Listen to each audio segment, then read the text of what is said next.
Ladies and gentlemen, welcome to Orange Show Speedway for 2 hours of figure eight racing.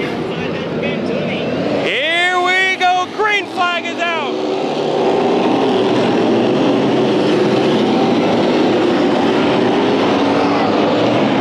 Jacob and Ben Tunny lead the field to the green. You see a battle for the lead early in this first lap. It's going to be Ben Tunny, your lap number 1 leader. And the figure eights are already on. Intersection time next time by. Garrigus battling for the second spot next to Fred Bear in the number 94. And here's the intersection.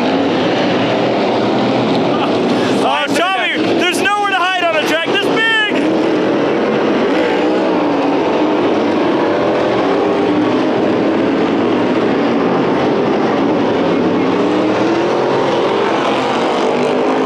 It's insanity out here.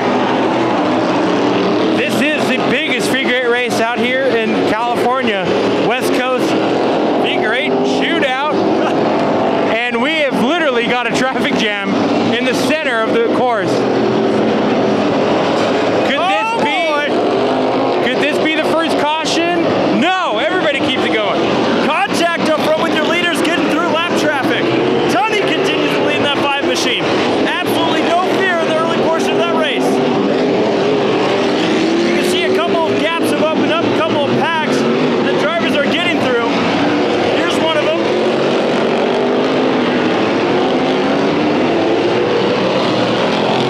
The sad thing is we're just trying to settle in just like these drivers. But man. there's so much to watch. One car around is the 87X. And this could bring out our first caution. Oh, intersection! A big pileup in the center takes out some of your top 5. In this one is Fred Bear, the 07, your pole sitter, Jacob Garrigus, Andy Shaning, Barefoot Billy. and Barefoot Billy, all collected there in the center of the course. This brings out the first red flag, and it was just one of those typical figure eight traffic jams. Tommy, there's so many cars on track, there's nowhere to hide. Nowhere to hide at all. Let's go through right now. First off, today's format. We're on lap 5 of one of 2 things. It's a 2-hour race or 300 laps, whatever comes first. That took out second and third. Ben Tunny, your leader, is right here in front of us on the exit of turn number 2. But literally second and third got a piece of it. All right, so the drivers in this field, the 21, Rod Proctor, the 33, and we're talking about the rest of this lineup. In 4th place right now, 21, Rod Proctor. 5th, the number 33, Nick Gunderson. 6th place, the number 1, Jay Henson. 7th place, the number 45, Jacob Repin. 8th is a 67 of Michael Steltz, I should say. Some of these names are backwards on our sheet. The 9th place, 49, Don Eslick. 10th, the number 55, Doig Wilkinson. 11th place, the number 81, Brian Glidewell. The V8 machine in 12th place of Steve Peters. Willem Ziemann. I just want to point that out. I think they screwed up. Barefoot Billy Ziemann in 12th place, it collected 12th and 13th, Andy Shaning. The number 15, Willem Voesten in 14th, 52, Ken McWilliams.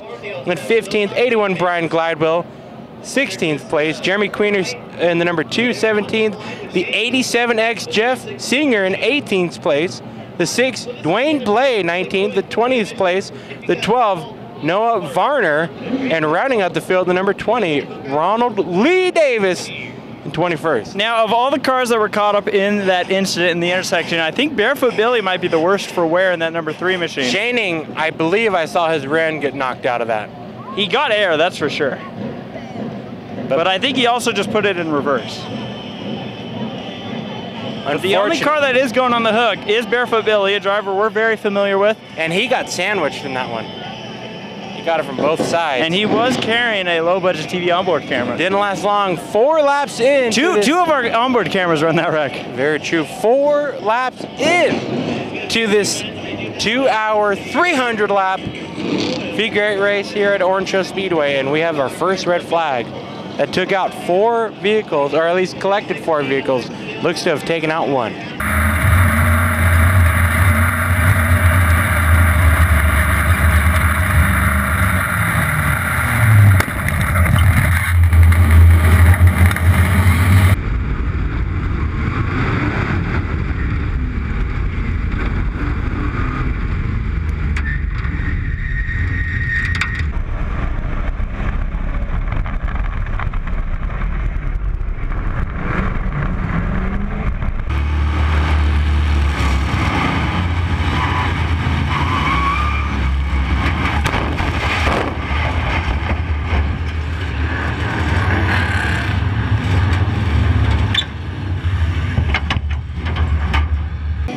So you hear the name out here in Southern California, Barefoot Billy. That's the nickname for Billy Ziemann in his number 3 machine. And Jeffrey, can you point out as to why? Well, just look how dirty the underside of his feet are. Yes, his feet. He's fixing his competitors' cars right now, by the way. Under the red flag, Sterling Marlin might get a black flag. Very true. I wonder if he's trying to play a little sabotage. He's tearing up his car. We could totally turn this into drama. Yeah, we could. And now he's fighting. He's inside the car. I think he's more mad that he lost his shoes in that race. He's probably happy about that. Let's take a look at that number 3 car. With the length of this race, Tommy, Barefoot's not necessarily out of contention for maybe a top 5 of this, because this really is a race of attrition. Survival, absolutely. And much like we talked about off air heading into this one, this is actually Low Budget TV's first time ever covering a major figure 8 race like this. And what we would expect is that most of the red flags, most of the carnage happens within the first hour of racing in these figure 8s. For an instance like this, a lot of cars on the track, you kind of have to weed away. It's congestion. Yeah. There's only so many places you could put so many cars. And we saw a perfect example of that. I think they were 4 wide going into that intersection. Unbelievable. Well, there's still plenty of racing left to do here at this Orange Show Figure 8 Shootout. $10,000 to win. Getting ready for the restart, Tommy. I am very curious on how this is going to go. I believe we're going to see a pace vehicle. There it is. The Lone Mart pace truck. No. That is actually a new figure 8 entry. Barefoot Billy just bumped into it. Oh, the backup car is out. Now you see this 12 machine also having some trouble. Get pushed off into the pit area. That's Noah Varner. So the yellow flag is out.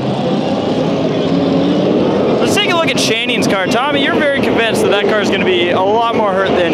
Well, you saw the replay of the incident in the intersection. That car got pretty hammered, at least from what we saw. You see the front end damage on one of our top 3 machines, the 07, our pole sitter for this race.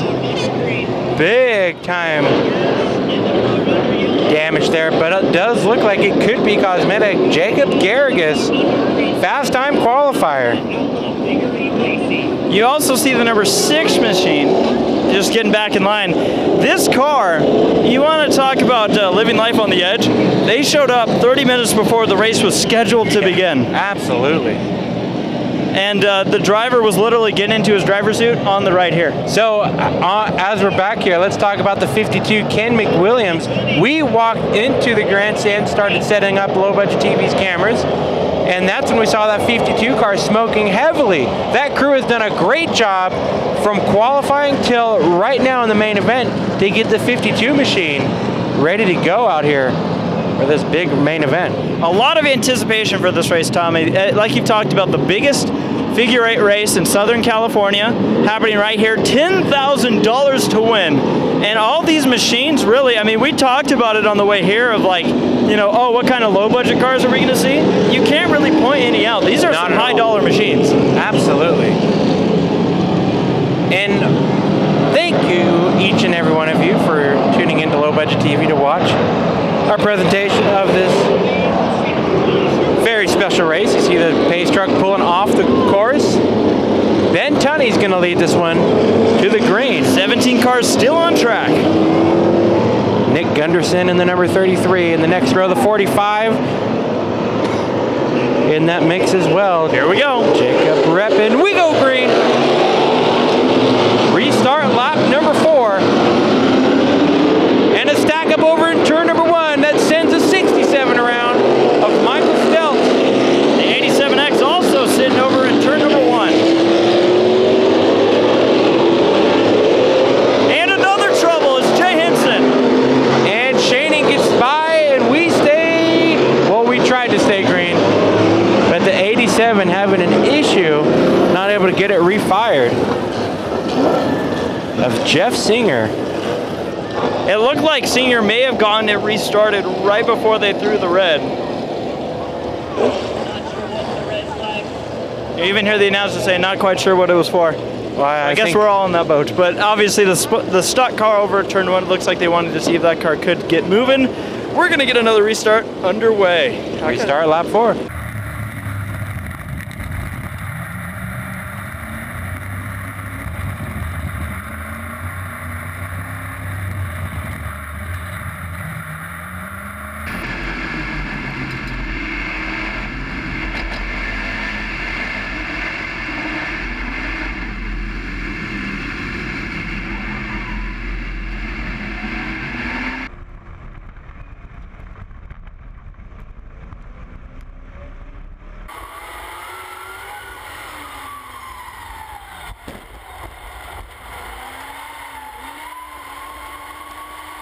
Here we go, getting ready for the lap number 4 restart, so we're going to try it again, and we got a returning machine. Actually, I don't think this car started the race. How about this? It's not a returning machine, it's one of the transfers. This guy has been a hard worker as well. They were in the pits since qualifying, replacing a look to be an axle.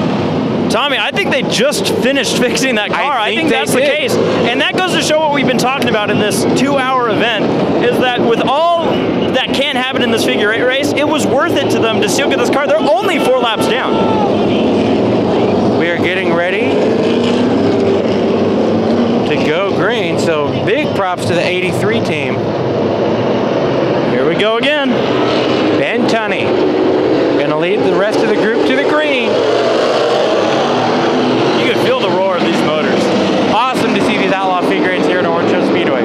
This is the regular division out here at the Speedway, but of course, the whole season's led up to this event. In contact. That was Shaning in the 316. Already had plenty of action in that car 3 wide. You're gonna see Shaning and Henson have to work their way up through the field. Henson started up near the front. Rod Proctor, the 21 machine, is off track.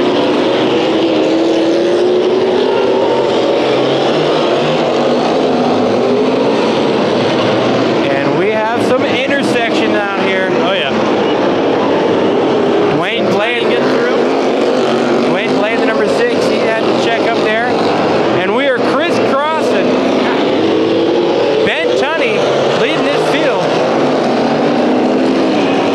Jacob Repin in the 45, not too far behind, less than a car lane. We're keeping an eye on all the action. And Rod Proctor's going to pull his car, his 21 machine, back on track. You see the battle for the lead. Tunny, oh! McWilliams had to check up, the 87 getting into the back of him. And look at what your leaders have to go through.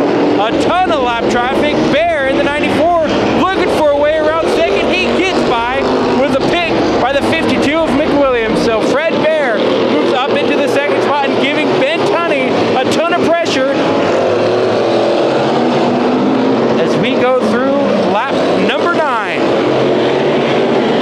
Trying to keep an eye on all the battles, but keep an eye through all the calamity. Oh my goodness, this 83 machine, we talked about him just returning. That is a daredevil in that car.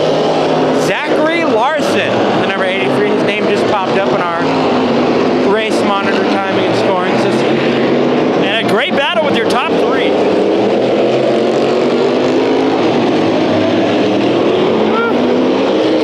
Tunny leading Bear, and they are both leading the number 33 of Nick Gunderson. A little bit of contact, a little bit of a stack up because we have more intersection action. And this is where you see the showdown happen. Who's going to go? Who's going to stay? The number 2, Jeremy Queener, trying to get him fired up. He's stuck towards the center of the intersection. Red flag is going to come out. Oh, and Shaning hard into the back of Queener. comes out. Andy Shaning gets into the back of the 316 machine. Oh, Tommy, that's a heartbreaker. That's one of those cases where had the red flag come out one turn sooner, that would have happened. And you wonder, you know, there's so much to look at. You wonder what Shaning, if he was looking through the intersection trying to find a clear way, not realizing that the 2 of Queener was parked there. Yeah, Tommy, we've actually done, not to this extent, but we have done some figure 8 racing. Yeah, and you have to look and look and look. You do more, you more mentally worn out than you are physically. Yeah. But a major hit there. And it wasn't an intersection, it was a rear end job. And that's how a lot of this crash happens, is what happens around the intersection, not so much what goes through the intersection. I don't think Shaney's done though. He'll probably just. You know what? That car's not steaming. Not steaming. Well, we'll be back to see who's continuing and if any cars are able to come back from earlier damage. So the caution flag is back out in one of our heavy hitters. Actually, there's a couple things happening on track right now. One of them, 87X machine. Now the 87X rear-ended somebody. He looks to have a bumper that's dragging, so they're gonna have to go and repair that, or. And Jay Henson, one machine just pulled off track. Not sure what the issues are there. We were hearing some overheating problems earlier on for the 1 car, so that could be the case. The 83 car looks like he's either getting in line. Yeah, he is. Well, Tommy, we're 11 laps in. I don't think we're going to make it to the 2-hour, or I should say, I think the 2-hour point is going to come up first. Probably. Oh, some bumpers happening here. A couple cars eliminated in the last wreck. You see them working over here, the hot pits at Orange Show Speedway. So as we go through the yellow, I have to throw out a little disclaimer that our timing and scoring system is down here at the Orange Show Speedway. Oh boy. But we're gonna work through it. So have no fear, low budget is here. Are you able to pull up qualifying? No. Okay. It's all busted. Good. Here we go, Ben Tunny gonna lead the field to the green. Bear and Gunderson, 2nd and 3rd. 15 cars still on track.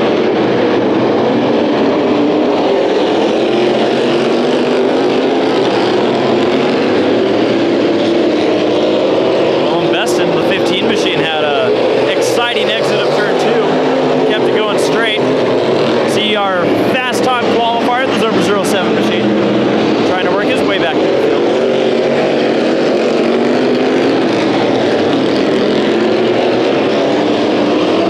It's going to be fun to watch the 07 try to work his way pick through these competitors. Here comes Hot Rod Proctor. Oh boy. V8 going wide, nearly got a piece of Ken McWilliams. And Proctor getting spun out by V8. A little bit of a contact over in turn number 2. Spins it around and keeps it going. Oh, and in the wall goes the 07 machine. Wow, fast time qualifier in the fence. And this could be another red flag. I guess they're gonna leave.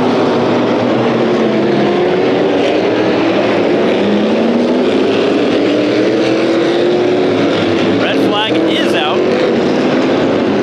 The 07 looks like just at some point it just wanted to go straight. Something, suspension may have gone.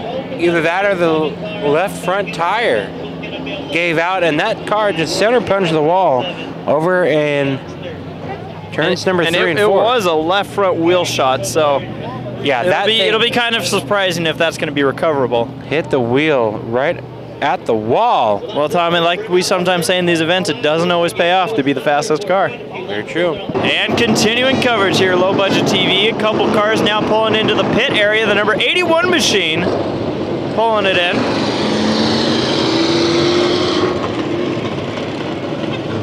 car going to get serviced. Don't see anything trailing. Don't see any debris or body cosmetic problems. So something amiss on that car. Returning to the racetrack, the number 1 machine of Jay Henson. He's going to be back. We talked about that car had some overheating issues earlier today. Could have been the problem. And here's Garrigus. Look at that. Left front tore up from the floor up. Fast time qualifier. Got to have a lot of work to do to continue on, or he is done for the night. That car might be done. The 12 machine also rejoining the track.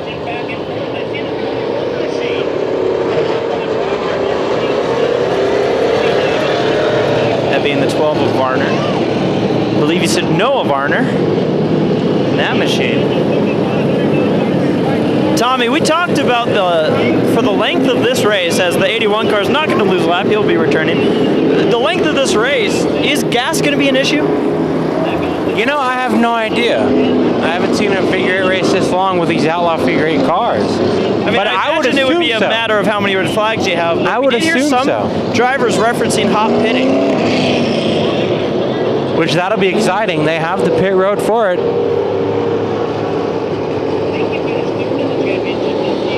So lap 14 on the board of 300. This race could be limited though to a 2-hour main event. And the way this one's been going, wouldn't surprise me. So the Lone Mart pace truck pulling it off the course. Who's the biggest daredevil you've seen up front, Tommy? You know what? I might have to go with the number 33, Gunderson. Who have you seen? Well, Tunny has not been lifting at all. that was going to be my second pick. Yeah. But Gunderson, the difference between Tunny and Gunderson is 33 is trying to make up spots while trying to go through the intersection. So and plus, Tunny's been managing this intersection mostly single file. That's some of the drivers back here like the V8. He's been having to manage it not so single file. You see some smoke coming off the 12 car. The 87X struggling to turn. That could be an issue from. Oh boy! Oh man! I'm pretty sure that's. Whoa! Contact again with Rod Proctor. Rod Proctor's been having a hell of a night. The 12 looks to be smoking. Could be an engine going sour. No, I think the 12 just found a way to turn this into a quarter mile. Yeah. Your leaders, oh, contact! Fred Bear. Second place gets hit, it keeps on going. Got extremely lucky. That could have been a wheel shot. And your leader's going to have to go through lap traffic. And Fred Bear, who got hit a half a lap ago, takes the lead on lap number 18, the number 94. The 81 stuck in the intersection. We go red for, I believe, the 5th time tonight. That 81 machine, Tommy, was, you see the drivers signal whenever their cars appear to have shut off. A lot of these cars are not your conventional race car. See the 49 pulling it off course. So he's going to need to get something patched up. I got to take a look back at that intersection when Fred Bear went through it, threading the needle, and nearly got taken out. You don't get away with that usually. No, that was impressive. Wow. And that's what you see. These caliber of drivers have everything in their bag of tricks. And Tommy, mechanical issues actually not so surprising with these cars because, like I was starting to say, these aren't your conventional race cars. These things are turning horsepower, incredible horsepower.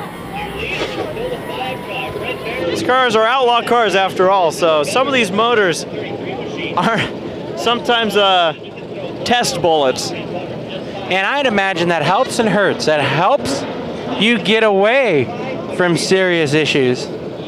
But it probably hurts when you're trying to dial in a great setup to this machine. Oh, yeah. Because half the battle is not planting the gas pedal. Well, the 81's already been in the pits once tonight to see if they'll be able to fix that car up and get it back. The Jay Henson machine, the number 1, he'll be returning to the pits. And the 49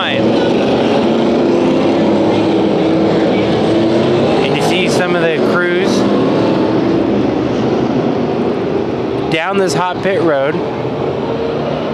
They've got spare tires. They've got cans of gas.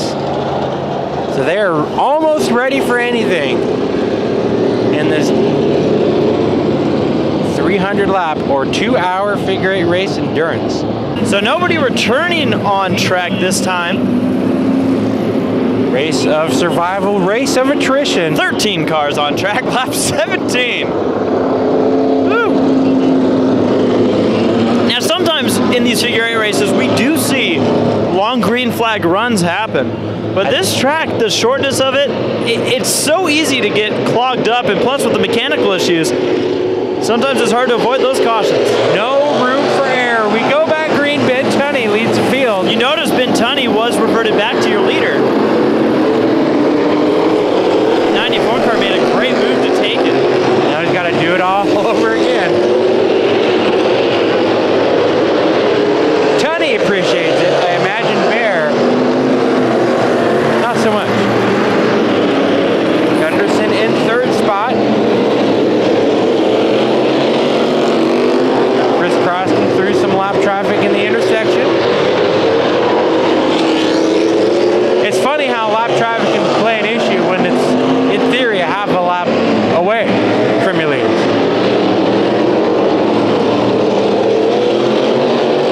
Now, Jeffrey, if you're Fred Bear in the number 94, do you wait your turn, or do you give him all the pressure you can to take the lead now? I think with how early we are in this race, hang with him. If he makes a mistake, take it.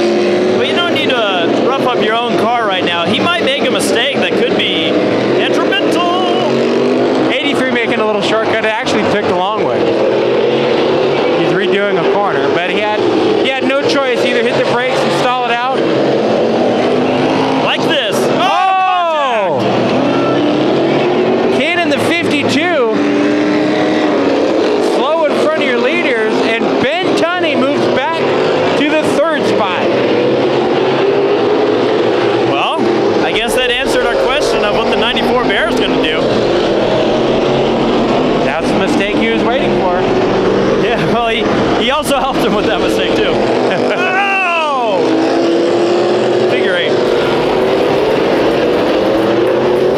Looks like Voesten in the 15 machine is going to pull it into the pit. Yes, he's going into the hot pits right now. He could be sensing an issue. See him coming down this long hot pit road. And Gunderson with the challenge cheerleader. Oh boy, oh boy. It seems like, Tommy, a lot of times it's not the drivers that are going full throttle through the intersection that are causing the problem. It's when everyone starts bottlenecking at the intersection. You lose the rhythm, and as a driver, that's probably what hurts the most. Is you've got a rhythm going on, you know the cars that you're crisscrossing with, and then it all changes as soon as someone hits the brakes. As if figure 8 racing wasn't hard enough. Exactly. Tunny is starting to close back in on your top two. And now we're getting to that point where we're probably going to see a long green flag run. I think so. A couple of packs, although I say that, I don't believe it. But now we're going to have some lap traffic for your leaders. Ken McWilliams, the number 52, leads this little pack you see going through the intersection with the leaders. Rod Proctor threading the needle between first and second. You cannot make the argument that figure 8 drivers are some of the best multitaskers in the world. I couldn't do it. I'm always amazed lap after lap with these drivers. I give them all the props in the world. And I could challenge anybody to try this, and I can guarantee you, you'd fail 90% of the time. Very wide. Tunny going to be shoved to the outside. This is a battle for the second spot. You see them try to get around the 67. And off the track again, the number 1. Jay Henson, the 49 machine, looking to return to the track.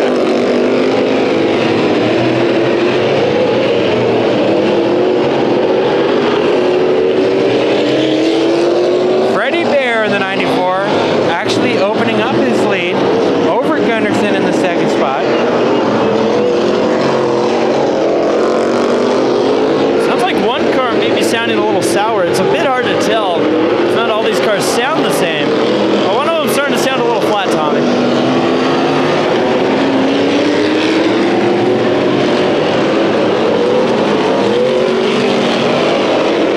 Yeah. I believe it's one of our top two, or top three, I should say. All these drivers seem to have a little bit of a different exhaust system. So, Henson back on track. that could be what we're hearing as well. Fred Bear in the 94, good through lap traffic. It's definitely either Gunderson or Tunny. I don't know if it's a cylinder down. I don't know, they sound healthy, but it just sounds off. You know what I mean? I hear what you're hearing. I just don't think I've heard it till now, which is the indicator. There might be a problem, but until they pull into the pits, oh, go up and smoke some contact here between the V8 and the 45. See them going through turns number 3 and 4 of this figure 8 course.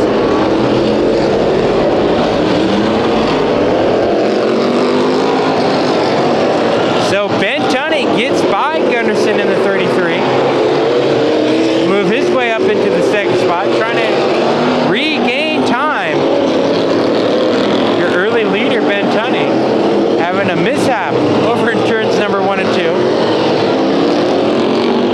And it could be Gunderson that has a motor issue, Jeffrey. That car not running as fast as he was.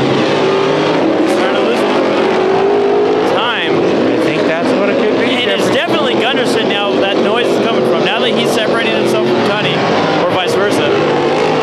Good hearing. You've obviously passed your hearing test.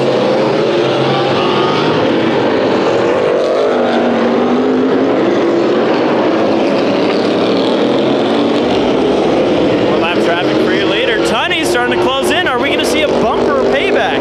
I think we're going to see a battle for the lead brewing up here. Look, look at the 55. He's trying to take a little bit of a shortcut. Tunny is through heavy lap traffic.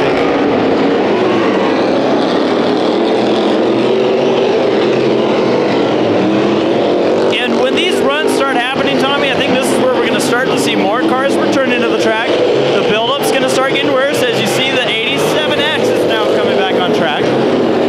Down the front straightaway. And then it's going to be right back to where we were. A lot of chaos, a lot of congestion.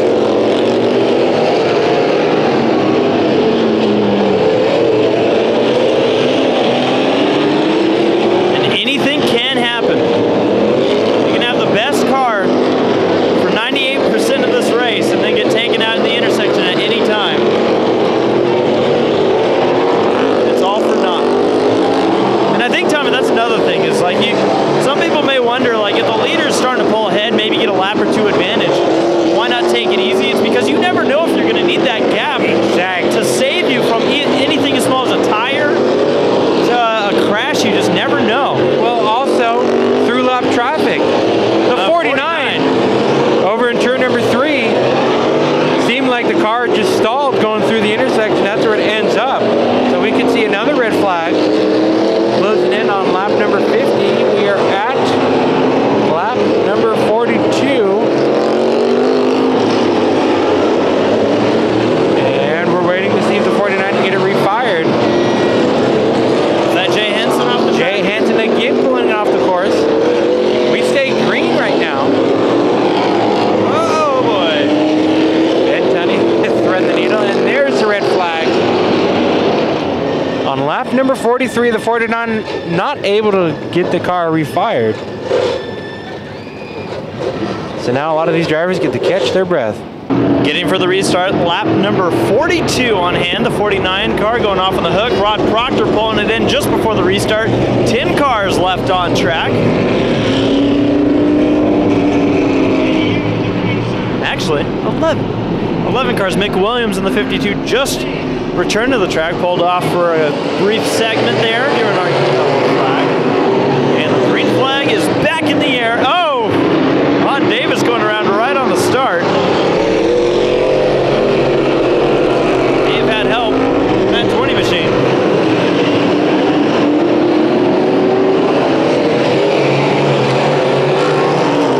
Ron Davis spun out. Now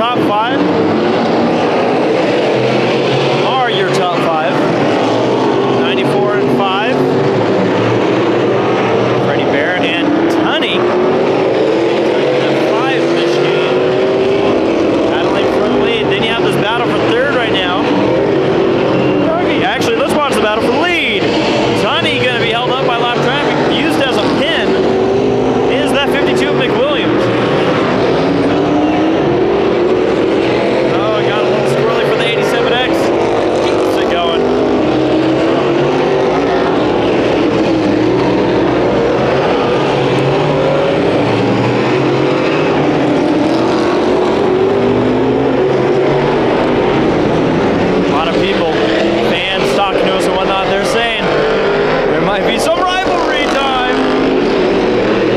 I was gonna say between the 5 and the 94.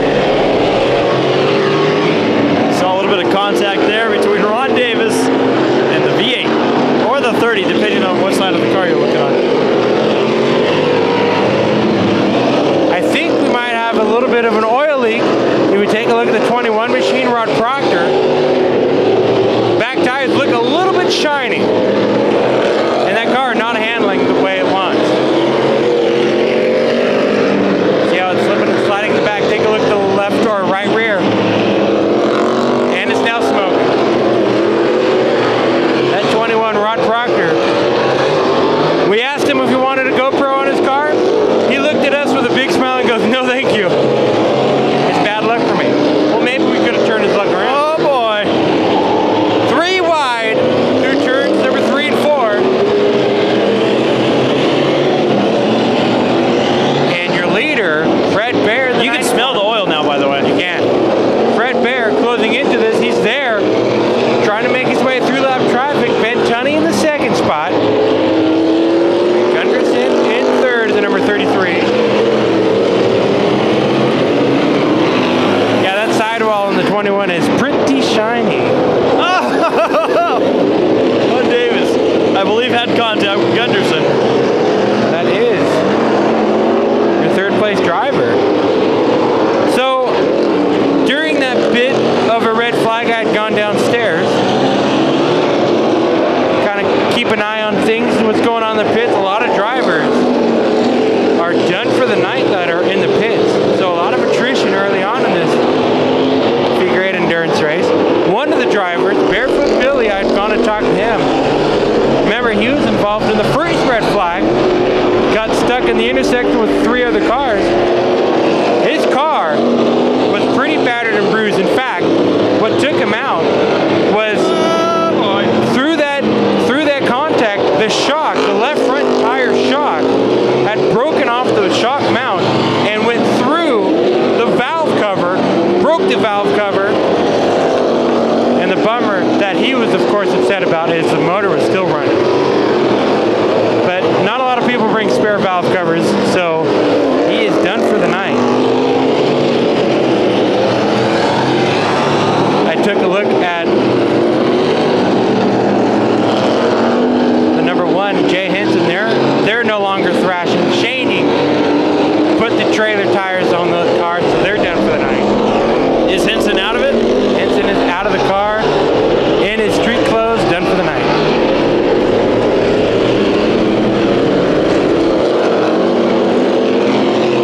So what we have on track seems to be what has the field come down to. And I see 2 potential, actually 1 potential car that could be the next to go, the 52. Smoking quite a bit, as well as Rod Proctor. Eventually he's going to run out of oil.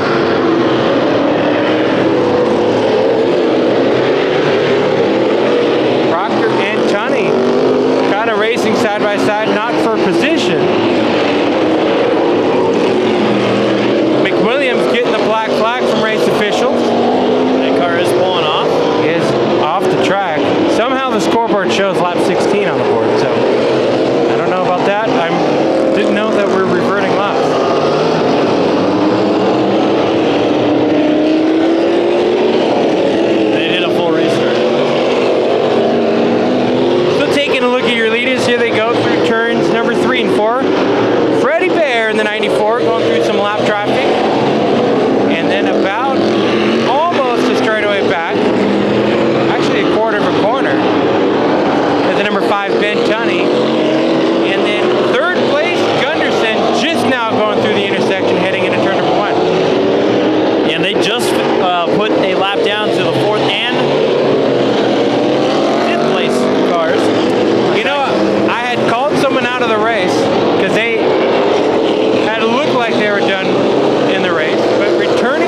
believe the scoreboard's now correct. Lap 6 correct. 2 on the There board. we go. There's Henson.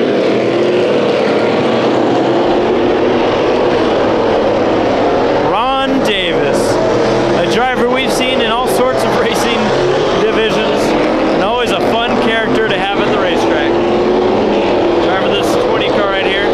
We used to race with him back at Irwindale Speedway in the 3rd mile, in what were called American stock, or I should say beer stocks, but modern day American stocks at dirt tracks. And he would run that thing and dirt tracks. He would he'd run figure 8s. He did all sorts of stuff, and he still does. Great to see Ron at the racetrack. Saw him racing figure 8s out at the Antelope Valley Fair not too long ago. He runs in anything he can. That's why his nickname is Racing Ron Davis. Well, here comes the battle for the lead. Look at this. A big swarm. Tunny is right there behind. Look at your leader. Broken left front suspension. Freddie Bear. It looked like he got collected up. That car is about out of the lead here. He's muscling on, trying to do everything he can. But take a look when he goes into turn 1 and 2. No contest. So he is desperately waiting for a caution or a red flag. Your leader falling back due to a mechanical issue. It looked like he either clipped the tractor tire going into turn number 1 or made some contact with some lap traffic. 3 cars pulling off the track. The 87X, Rod Proctor in the 21, and now the 94. Fred Bear. I was going to say the 83 also off track. And Tommy? he is stuck behind the 83 Fred Bear. Literally stuck, trying to get through. 83 creeping along. You see Freddie trying to get to his pit stop. He is there. It works for the 94 because he's right there in front of the stands. 8 cars left on track. 1 car looks like it'll be returning the 87X. And this is what we talk about. It's a race of attrition.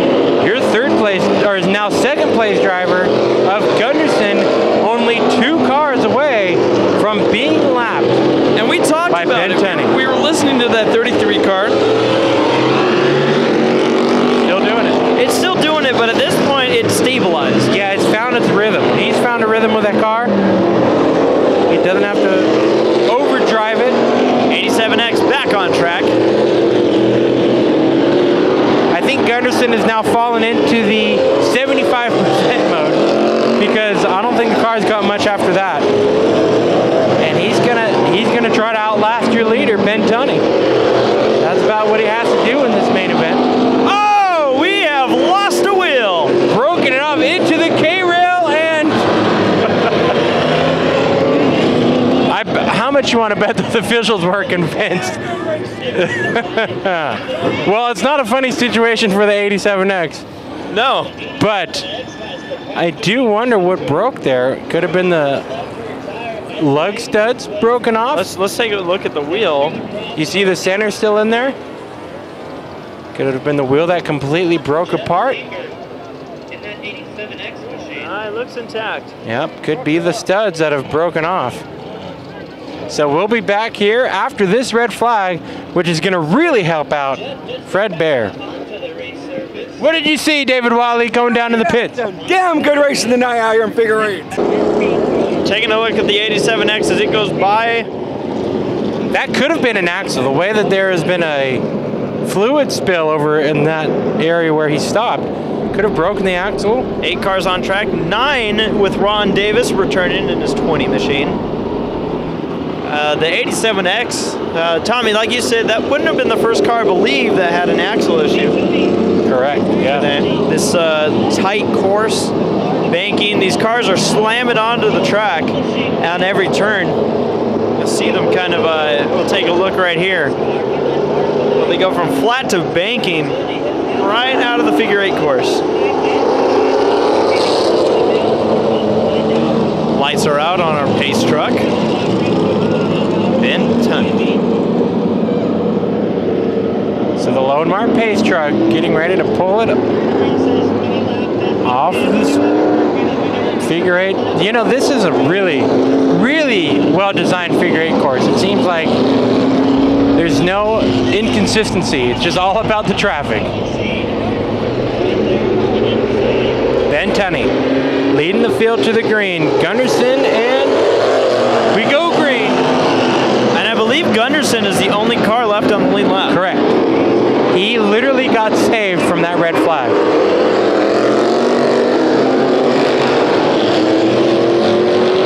Good battle there. You see for the third spot. And that is a battle for the position, I believe. Both those cars. Oh, contact, and Henson's night, of course, is going to get even wilder. Red flag. That was a quick jump to the red. It was.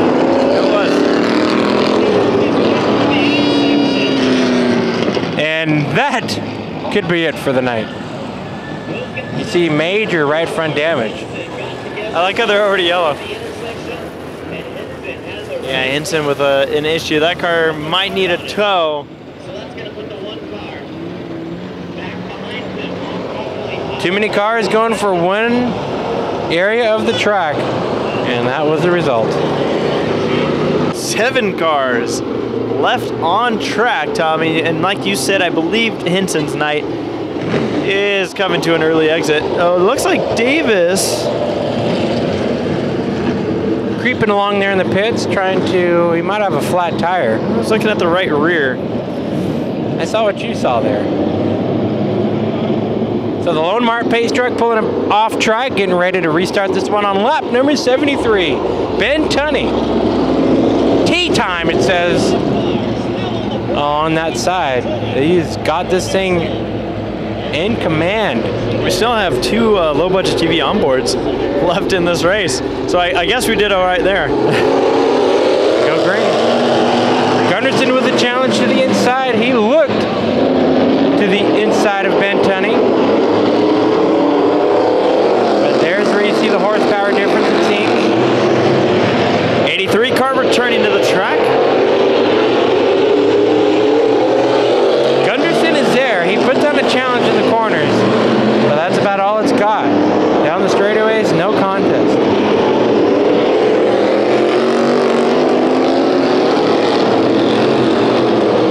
Talking about the banking change, watch Tunny hit turn number 1. Flat to about 9 degrees of banking right there. Back to flat. So there is a transition that these drivers have to go through, but you can see It used to be worse, though. I think that's something they worked at this track. The infield used to be dirt, then they paved it. And then the whole thing became dirt. way back when this track is an old one. They used to do jalopy racing out here. I think it's time to point out Gunderson is putting up a challenge for the lead. You know, his car might be running just fine. It just could be the noise that it creates. The exhaust system could be different from what we're used to hearing out of these V8s. But you're right, Jeffrey. He has not let that 5 run away with it. Ben Tunny getting some pressure from Gunderson. I'm sure this is a surprise to Tunny. Tunny was about a third of a lap away from lapping the entire field, and now he's getting pressure for the lead. Through the intersection, and Gunderson to the inside. Side by side for the lead here on lap number 78. Door-to-door racing in the figure 8s. Tunny reclaims the lead through turns number 3 and 4. Gunderson shoots it down low. Tunny closes the door. Rod Proctor going to be returning to the race course. Remember, $10,000 up for grabs in this one. Rod Proctor pulls onto the track, so their leader's going to have to figure out a way around Proctor, unless Proctor can stay out ahead of these two. But there's a major battle for the lead right behind him. Proctor goes wide, let the leaders go by. I think that might have thrown off your the 55 and 67 because they saw Proctor going straight. Definitely the battle to watch. Everything else where cars are driving side by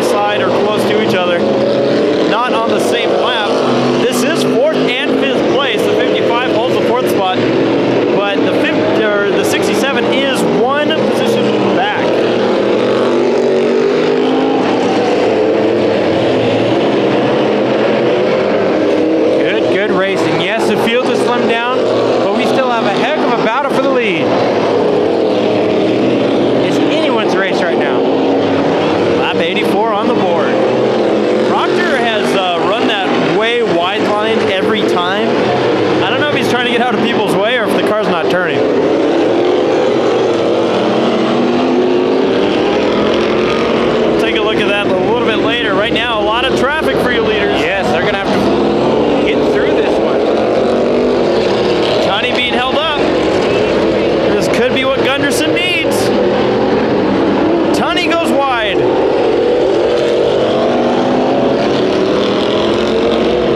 This is about the same circumstance we saw Fred Bear get into his trouble, but the leaders seem to have gotten through this one just well enough. Look at them get through lap traffic.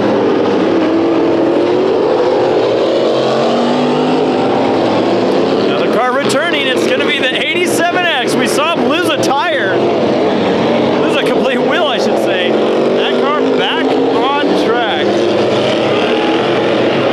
Never say die. Absolutely. Watching Proctor talked about his very wide line. We'll see if it's something he's continued to do. Maybe it's remedied itself. Can't do it this time. Oh boy. Maybe he did do it that time, the 49. Oh no, the 87X.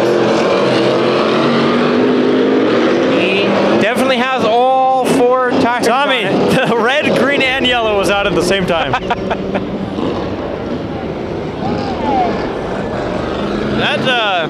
That was another very early call for the red. But you That know, one was definitely in the racing group, though. yeah. Well, what I was gonna say is, I think what they deem it is if a car's facing the wrong direction. I wouldn't blame him. Yeah, they don't want the car to just sit there. So, all right. Well, let's see this one get restarted in just a bit. Well, we're back to 11 cars on this track. So there you go. Orange Show Speedway. Now the field's growing again. And we go green. See what Gunderson can do with Tunny. And Gunderson slips it sideways in the center of 1 and 2. Keeps it back into control. We have a battle for third. Well, a battle for third place on track. Correct.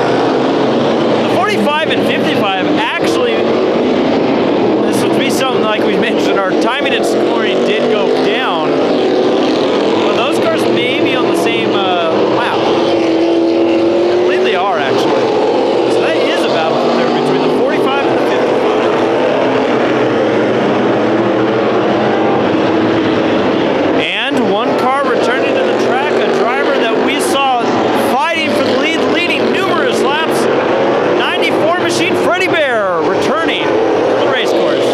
They had a lot of suspension damage they had to fix on that car. Props to that team for getting it done.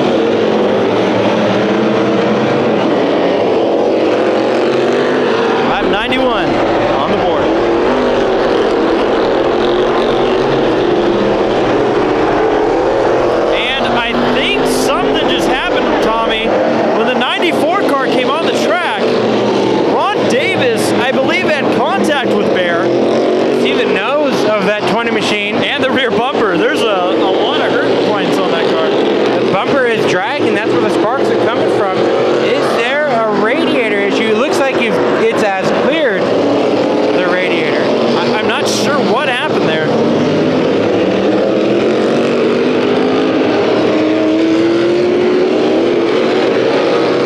That rear bumper is definitely dragging on Ron Davis.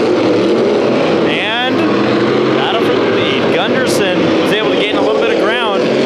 Tunny had to woe up for the pack in front of him due to the intersection. This might happen again. Oh, and contacted. Your second and third get into it through lap traffic. Third and fourth. I'm sorry, yes, third and fourth. No red flag as of yet, but the 45 gets turned to 55, nosing in. This could bring out, and it does bring out the red on lap number 94. Wow. There you go. I saw a bit of smoke. You see it coming out of under the hood of the number 33, second place of Gunderson. Gets a push start from Fred Bear in the 94. That car could be, Tommy, I'm curious here. getting into a bit of an overheating issue.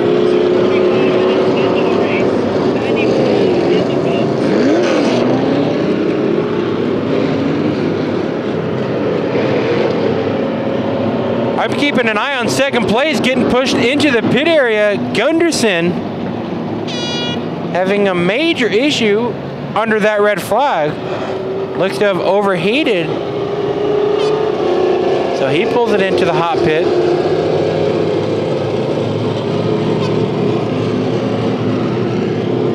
We had 12 cars on track. I believe the 83 is going to swing around and return to the race course. Yeah, he was the temporary tow truck in that one.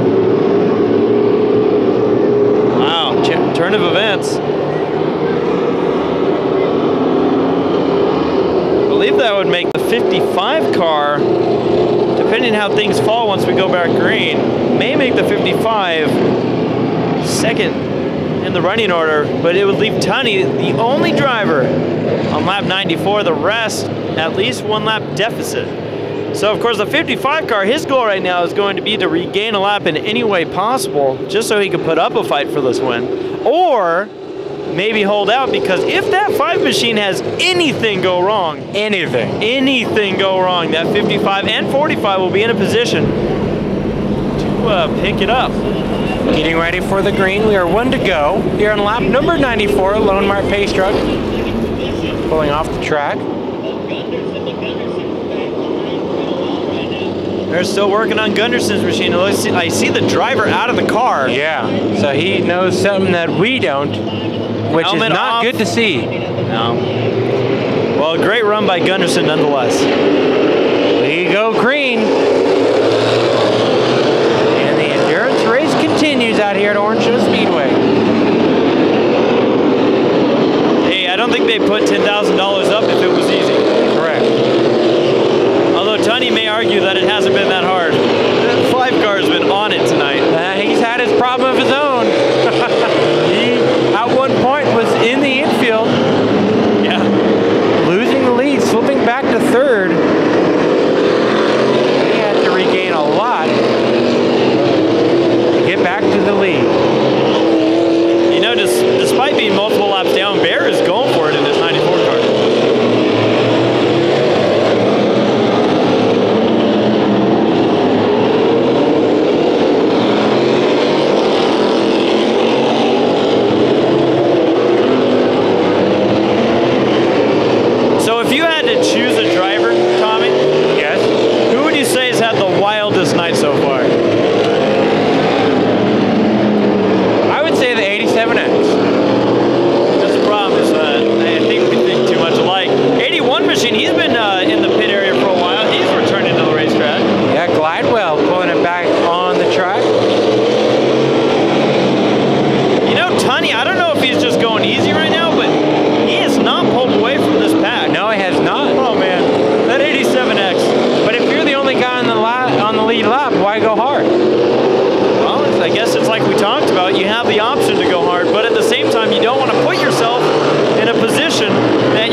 But I just saw a lot of people in the pits just running, yeah. Not sure as to why. Yeah, they're continuing to run. I mean, you know what? My only guess is that the 81 car, Glidewell, looks to have stalled on. Yeah, and the reason that they have to throw that is there's no room for any car to get around. No. That is a 1 lane back there, and they were going to need to get people to get that car out of the way, whether with a tow truck or pushing it. So you see that the only safe way to move that car would have been to put out the red. So no incident on track, but unfortunately for Glidewell, another issue. And restart time, lap 100. Fred Bear is going to have to get by Ben Tunny. Tunny just to try to regain some laps.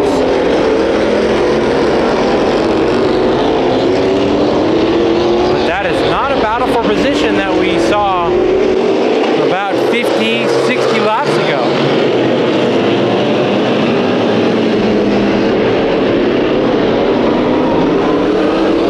Look at these two going into turn number 1. The 87X and the 20. These two were racing it up through turns number 3 and 4. You heard tires squealing and all of that. See the separation. Not much of a race after that. And that's one reason you see some of these cars go multiple laps down so quickly. Well, hey, now Ron Davis is going to pass it. That's true. He just made the pass across the intersection.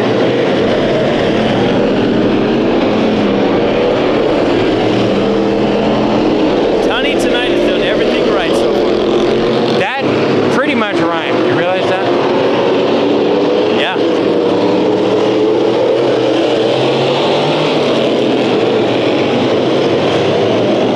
Wilkinson in the second spot, the number 55. You know what I've noticed, Tommy? It's very interesting that some of these cars, almost contact here. Some of these cars are more in tune. I don't know if it's the way these cars are tuned up, but instead of stopping and waiting to go, they're actually choosing instead to go around one more time. Oh boy, Bear getting into the back of Ben Tunny, gets by the number 5. So I don't know if that's a concern to not stall the car out or what. Very true, could be. But Bear is putting on a show. Maybe not, maybe try not to break that rhythm. Ruin that timing. But still, you're doing this. I guess at this point might as well.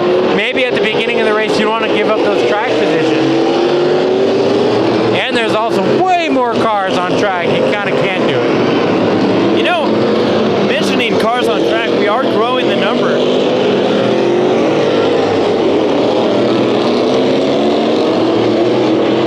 Counting 12 on track right now.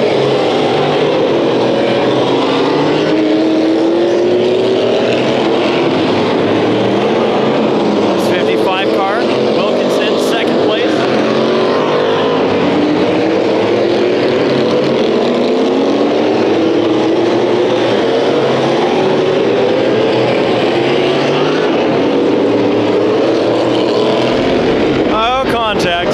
Glidewell in the 67, they get through it all, slipping and sliding.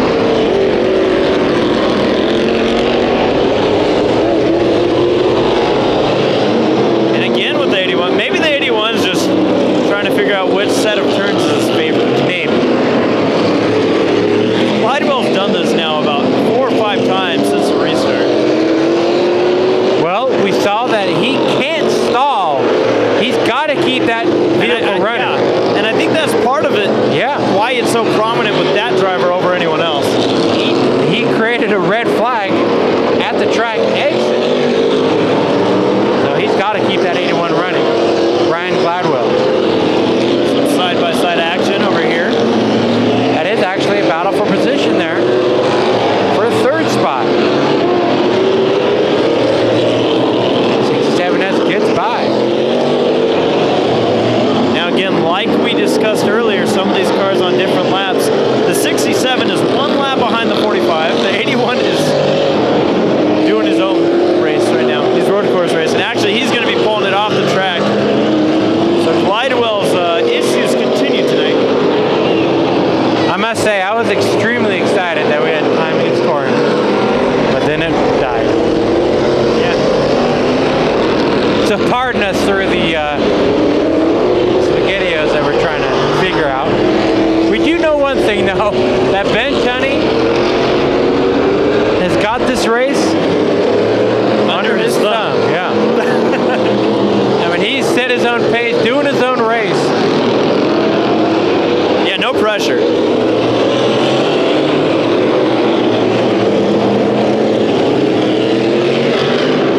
Lap number 116 up on the Lone Mark scoreboard.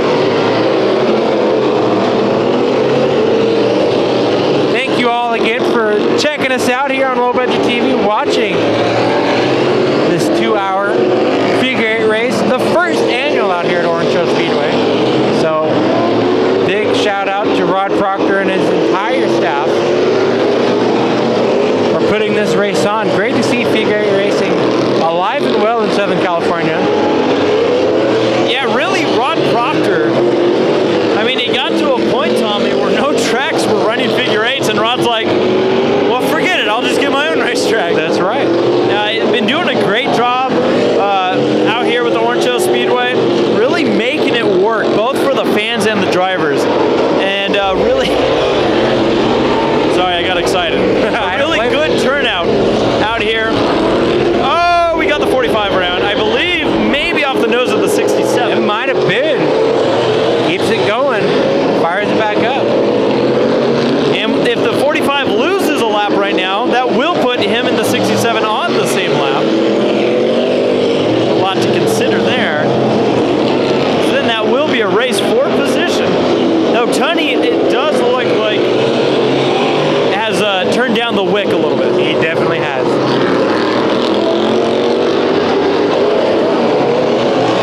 It's incredible what these drivers are putting these cars through tonight.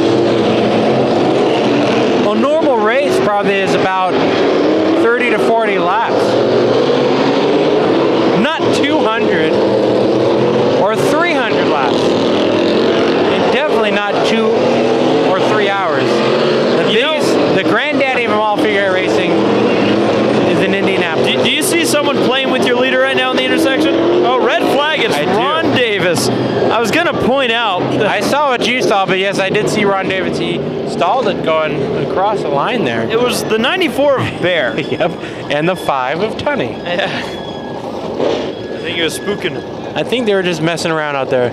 Might be. They know each other's tricks and each other's strong points, so. Yeah, lap 122 on the board.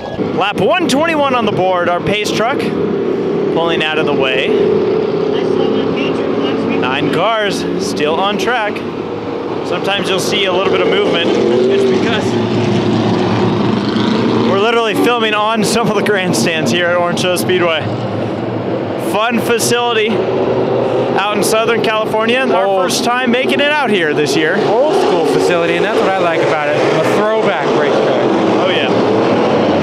And the green flag is back in the air. Tommy, I don't know if it's correct.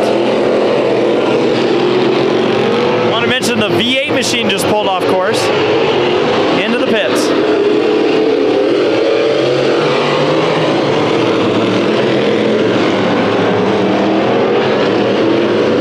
But it's worth mentioning, if you look on the board right now, the 94 car is being shown second. Interesting. Yeah. How that worked out. Maybe they wanted to put him there to make it a exciting race for Tunny. I don't know.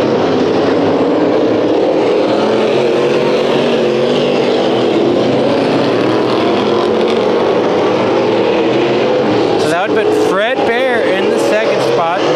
No, that scoreboard's all messed up because we're back to lap number 2. Now we're at 124. Sometimes half the action is watching the scoreboard at a racetrack. But the positions haven't changed yet. Wilkinson in the second spot. As far as our scoring goes.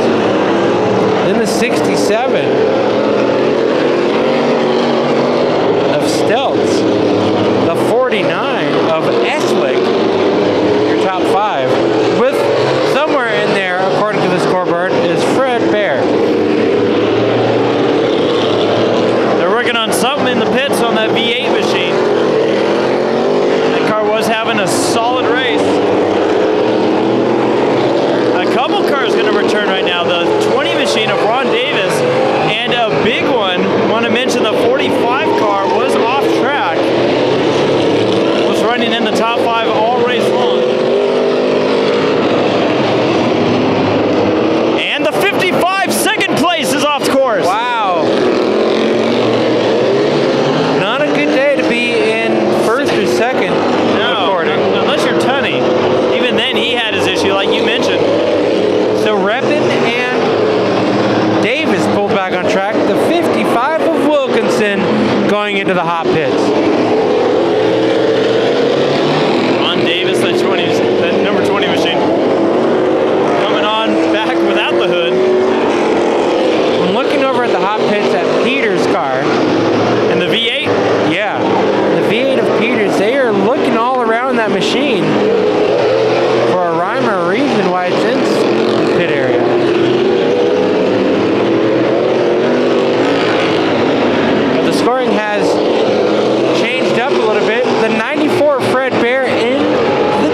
45, 5th place for the 94. So hard work going to pay off. Tunny with some contact. Remember, who did he spin off the nose of earlier? 94. Oh, man. The 67 Stelz has now moved into the 2nd position. So we referenced the problems for the 45 and the 55, and that helped Stelz. Now he's looking at your leader going, all you need to do is have a problem. Tunny right now doing everything he can to prevent it, but almost with a very close call at a turn number 4. Very true. That could have crinkled up some sheet metal, dug it into the tire. He could have had to go into the pits. His trunk could have opened.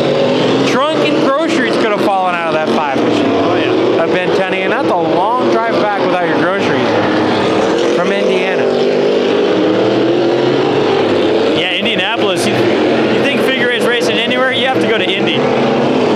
Yeah, the granddaddy of them all, figure eight racing. It's like the capital of figure eight racing.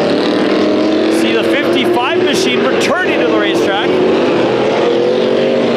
Car no longer scored in the top 5. The 94, I believe it now, is in the top 5.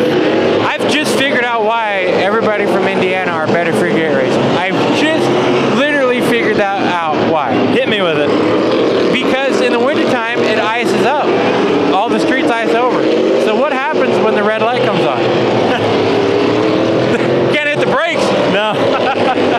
It all makes sense now. You Indiana folks, here in California, the coldest it gets is 45, and that's on a rainy day.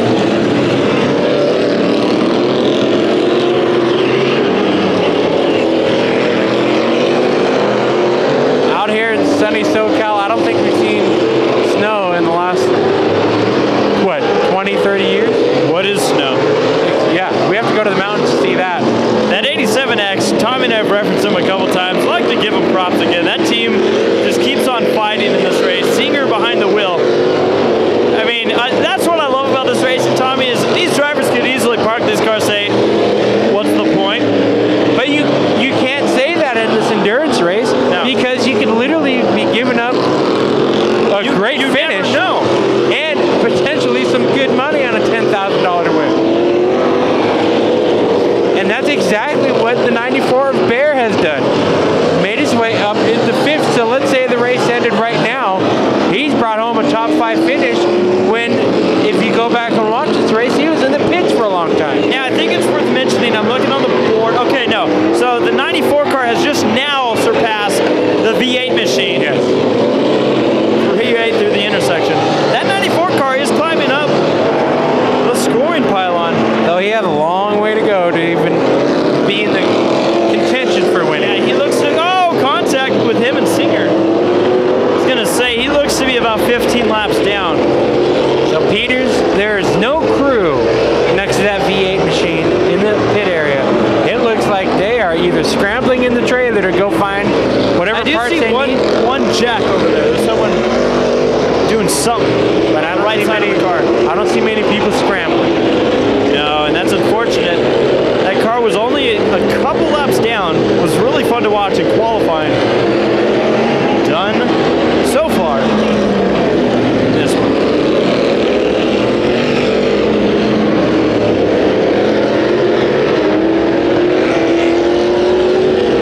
You see Tunny there going through turns number 3 and 4 through lap traffic. But that's actually the 2nd place driver, Stelz, in the 67. And I will just kind of throw out another disclaimer. We are at mercy of the scoreboard here since the time it's going did go out. They just now put the 45 in 4th and the 94 back to 5th. Correct. And that's also very believable. The 45 was only off for a couple laps. That 94 car sticking with it. Lap number 144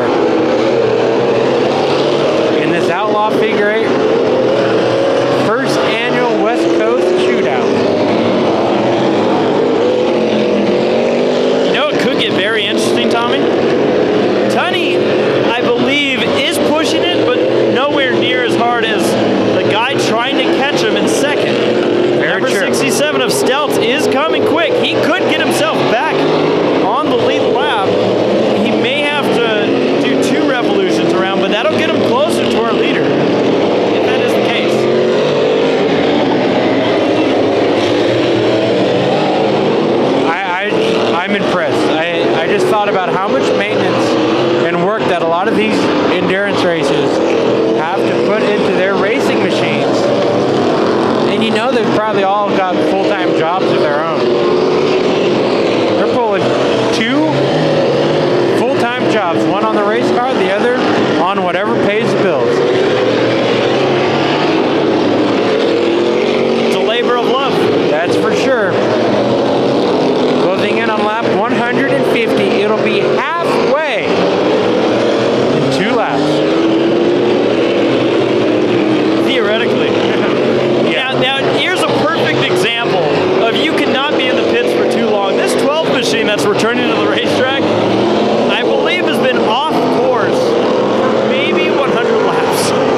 blocks your vision when he goes down the straightaway. The 45, who is in the 5th or 4th spot of Repin, having to pull into the pits, probably to just yank off that hood or put 2 more body clips on it. And that's going to play into the hands of the 94 of Bear. He's trying to catch that 45 car right now on the laps.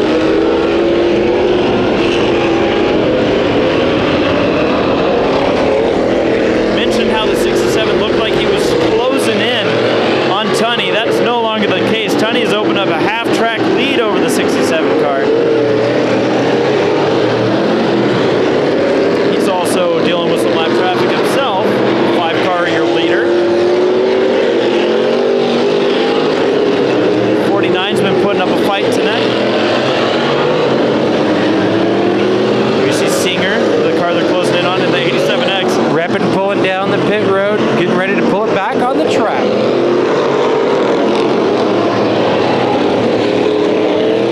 Returns. Did not lose the position of the 94 car. We'll see how he clocks in this time by. Correct.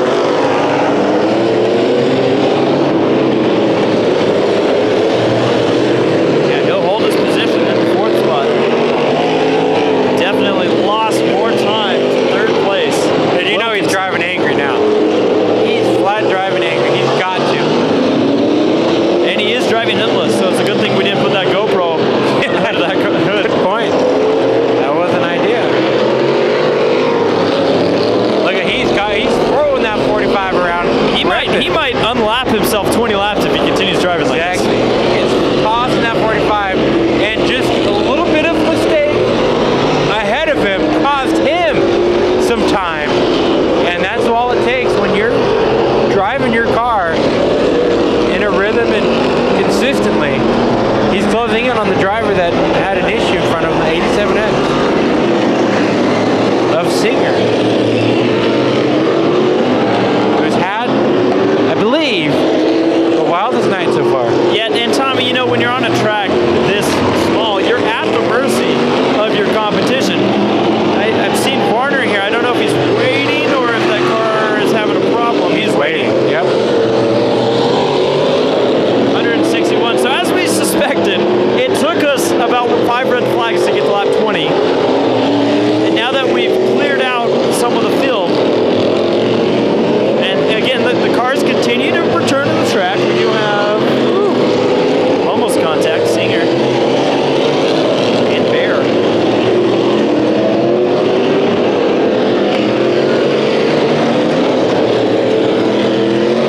Uh-oh. 49 and the 87X had some contact, and that bottlenecked that entire group.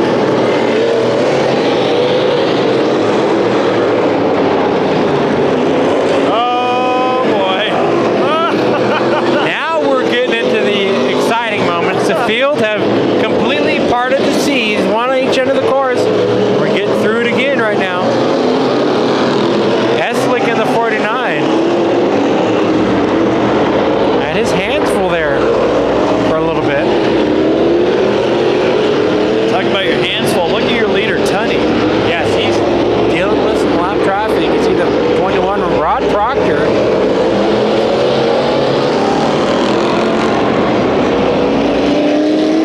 And Fred Bear right behind. Not for position, but it looks like he's going to work his way through and get himself another lap up. That 94 car is flying.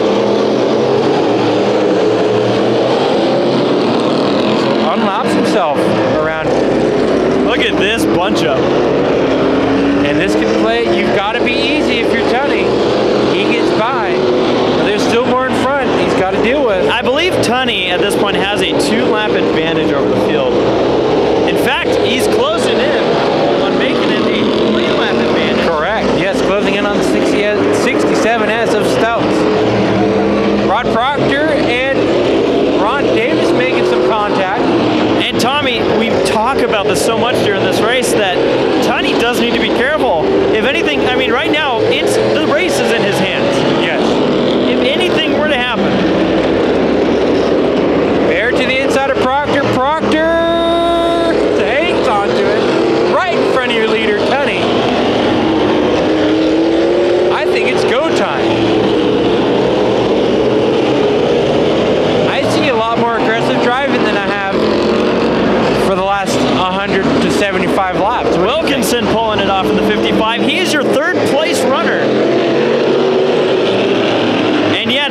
aggression's picking up. Patience is wearing thin. Tunny, I think, just turned up that wick that he turned down just a little bit earlier because he has repassed the 94 machine up there. Repin in the 45, trying to get around the 67. Not for position, but we saw how Repin was not playing nice to his car. I think the 12 car may have a mechanical problem. Looks like it's not running right. No. Lap traffic playing a big role.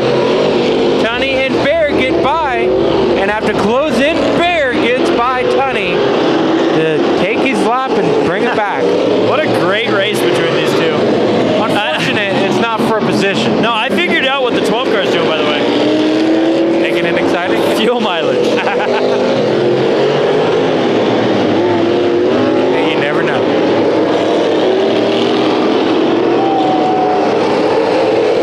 I gotta watch this battle coming through turns number 3 and 4. The 45 and the 67. They've met each other a couple times. They have. So I'm gonna keep my eye on these two. I believe the 45 Repin is actually faster than Stelz. And returning back to the track here in a second, the number 1, Jay Henson. Jay Henson. Never say die in these endurance races.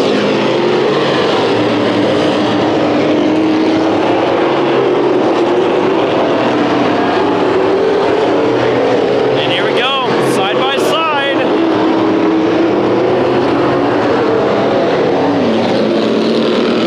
And they still stay side by side through lap traffic for them.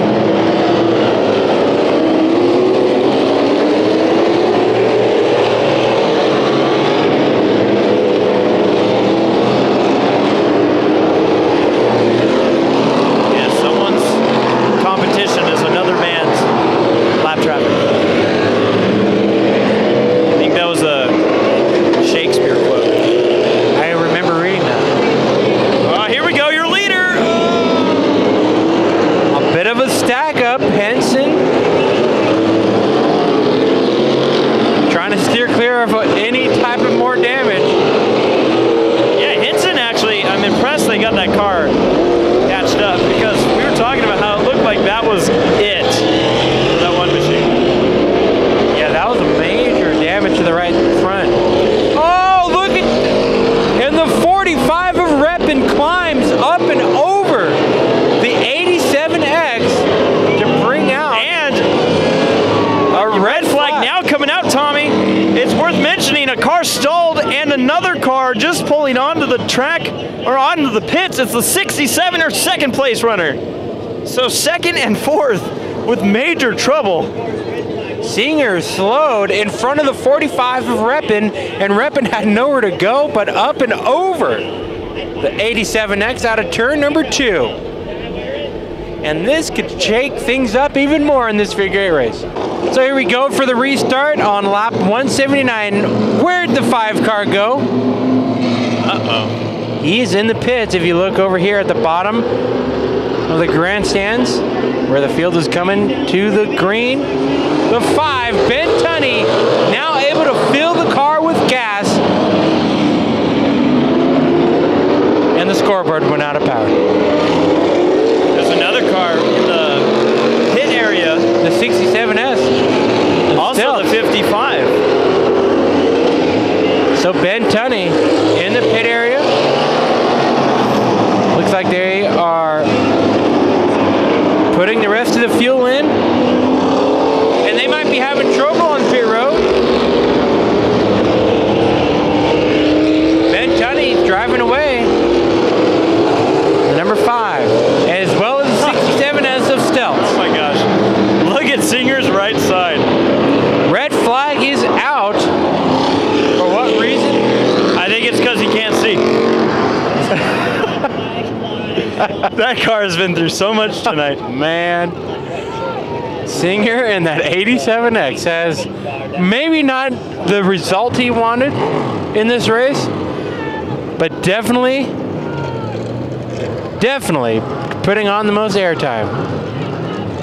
And we have a bit of a fuel spill there in the pits as well, where Tunny You was can smell pitted. it from up here. Where Tunny was pitted. So the crew's gonna have to try to sweep that. You know up a what, little Tommy? bit. It's looking like that's actually what the red flag was for. You know, that the could fuel be it. spill. The 55 car pulling back on track. And all it takes is someone to come through that pit road and ignite the fire with the exhaust.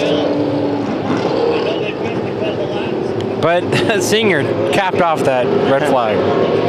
So what we heard before we go on this little break, Yeah, check this out, ladies and gentlemen. is that there's now no longer any time being counted for this race. It's all going to the distance, 300 laps. Dun, dun, dun, dun, dun, we're going the distance. So no worry about the time, only worry about the lap counter. We'll be back. So the driver that has had the longest race, Singer, he found his way off the track. Rod Proctor pulled it off in his number 21 machine. So drivers are fueling up, like we talked about earlier. A little bit past halfway. Now, Tommy, as a racer, if you're expecting this race to either go 2 hours or 300 laps, and all of a sudden you find out this late in the race, hey, we're no longer going 2 hours, we're going 300 laps, because the 2 hour mark would have come up a lot quicker. Yes, 2 hours ago we started this race. What's going through your mind? Are you all of a sudden like, oh man, I have that much more to do? Are these crews all of a sudden having to scramble? What's going on? You know, I don't know. I don't see a lot of scrambling in the pits. I saw a little bit when I was down there. Okay, well, yeah, you were just down there. So you would know more than me. And we do see some cars pulling it off. Of course, the 87X Singer, after he had to get his hood moved. And then Rod Proctor may have either been filling up or something else in the pits. He wasn't out for long. The one guy that I am curious of is your leader, Ben Tunny, in the 5. Purely for the fact that he had a major fuel spill in the pits. True. Which means that if ever he needed to come back to the pits for fuel, was that all of his supply that he just spilled? And not only that, how much of it got into the car? If he needs to come back in, what's left? Yeah, how many laps will he lose just coming into the pits if this race goes green till the end? I wonder if they're literally driving over to like Arco or 76 right now. I'm sure these cars run in 87. Yeah. Unlighted. Well, as racing continues, another thing it's worth just, oh boy, Ron Davis. So with the lap counting, Tommy, it does make it a little bit easier on our scale. Yeah, because the scoreboard tells all. So let's see what lap we're on going this time by. We're on lap number Lone mark. That's the lap. I mean, we're just going till it ends. We're gonna drive with these drivers till the wheels fall off.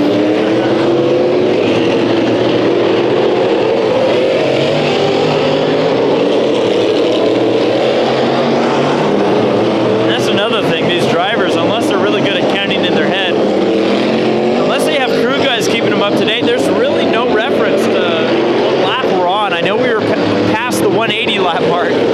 Closing in on lap 200 at this point. So the 2/3 mark in this race. We will go the full 300. Another thing I think I'm just kind of wondering is we probably could have just said it's a 300 lap race. Yeah, I can't imagine something changed at any point tonight that they're like, we don't need a time limit. Yeah. Unless the mayor came by and said that there shall be no curfew. which that's a blessing. Yes. If that's the case. But yeah, Very cool that we're going to see the full stint of this race. Yeah. Cross out that or, it is officially 300 laps. And there's drivers on this track that wanted that to happen. Yes. 94 car is one of them. He needs as many laps. He might need it to be a 400 lapper. He might have sponsored that time limit. Go away. Proctor pulling it back in. Flat left front tire. Problems continue. Rod. You know, Rod, actually there's debris on the track right now. There is over in turn number 2. Small piece of metal.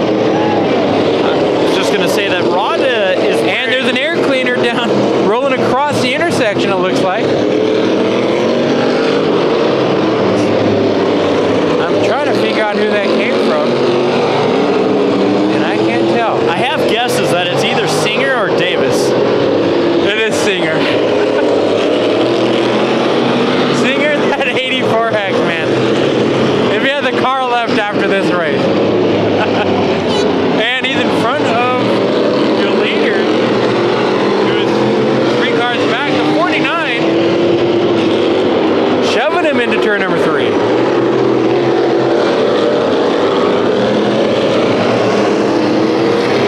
Singer has all the fresh air he needs.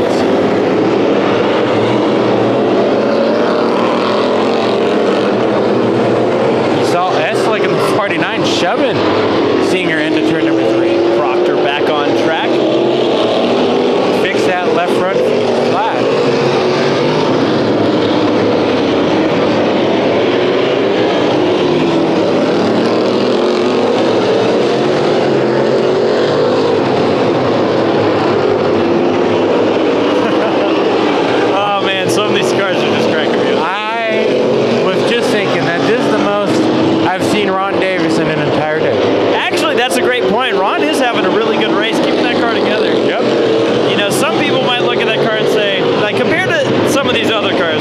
Shiny.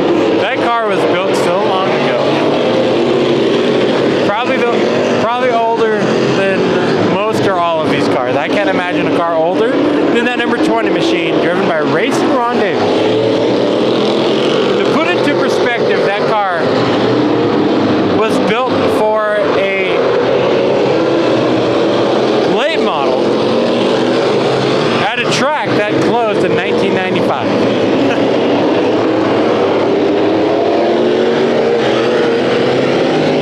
Speedway. Eslick is really putting on a fight here to not lose another lap. We saw them go around Singer earlier. Oh, a little bit of checking up ahead of that group. And it's Singer. We got a big pack going through turns number 3 and 4. Your leader stuck in the middle of it. Gets by Singer, which for a lot of drivers is a big issue. Henson and Proctor, these two duke it out during the season, but they get to do a little bit of racing, not for position, but for a lot of fun right now. You know that the night these two have been having, all you can do is smile and laugh about it because there's nothing else that can fix it. So why not go out there and have some fun and race side by side of each other? Block the leader. And block the leader.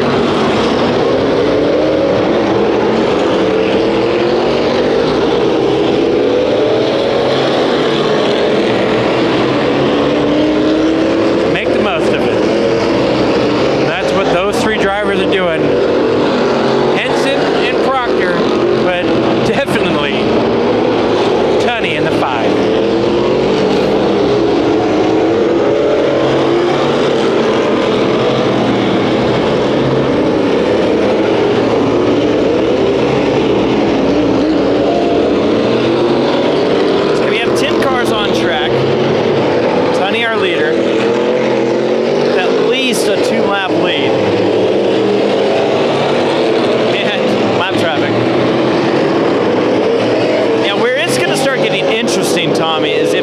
Falls out of this race because timing and scoring wise, all I can do is because we've literally lost everything.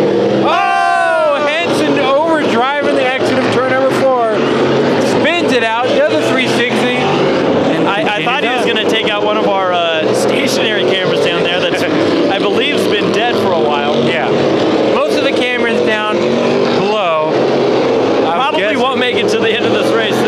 Like we talked about, we anticipated. Oh, Wilkinson gets into the side of Proctor into the 360 and continues on. What I'm going to be looking for is if there's a flat tire on either of the 2 cars. But go ahead about the station. I was just going to say how our stationary cameras, we planned ahead for a maximum of a 2-hour race. So all of our cameras were set to those settings. And now they may not be around for the whole race, but that's okay because we have our main camera running. We have a couple that will should be able to go the distance. But just in case you start seeing less outer cams and whatnot, just to give an idea. If there's one thing about low budget TV is we're brutally honest. Singer pulling off the track. Probably have to go in for a tire change of the sort. So just keeping everyone viewing. We thank you all for joining us for this this great long race. Longest race I think we're putting on YouTube all year.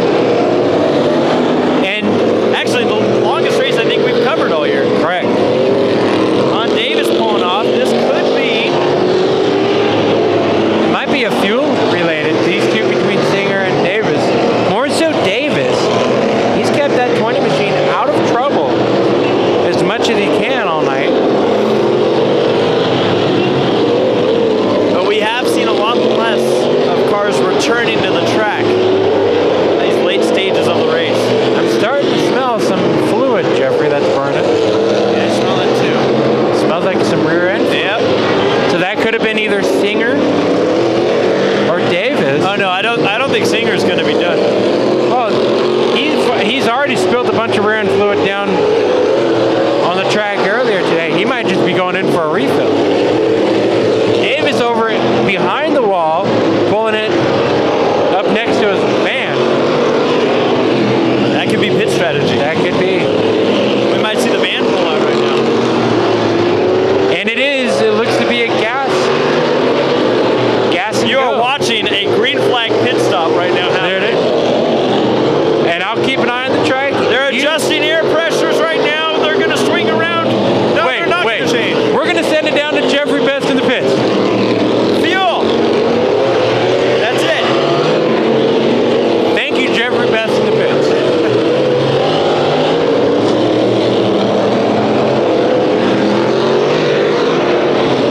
Nothing changed down on track that we know of. You know, we sometimes hear talking about different racing divisions like Canaan series and whatnot. Is a lot of times that's where people get their first taste of a live green flag pit stop. But some of these guys are probably like, huh? Like, what do you want me to do? You're supposed to be racing. Why do you want me to put gas in the car? Here it comes down the pit road. So after that pit stop, Ron Davis getting ready to return to the race. And that was a good 45-second pit stop.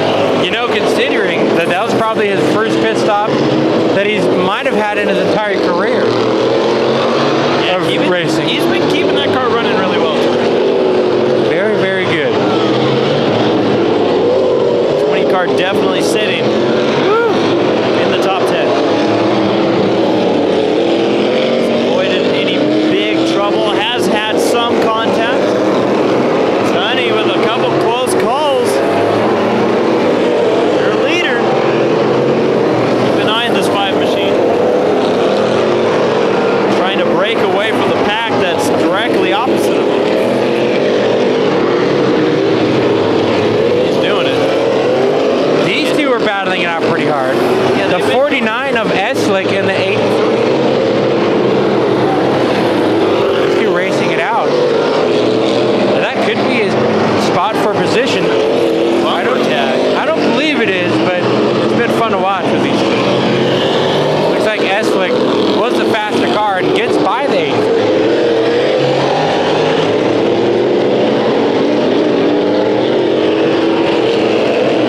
Jay Henson, that number 1 machine, I'm amazed is still on track. They're persevering through the hard times in this race. You know, I gotta say, we might have started with 21 cars. We might only have 10 cars left running. But I have not been bored this entire race. Now, there's always been a battle between cars going on here tonight. Maybe not for position, but definitely for track position.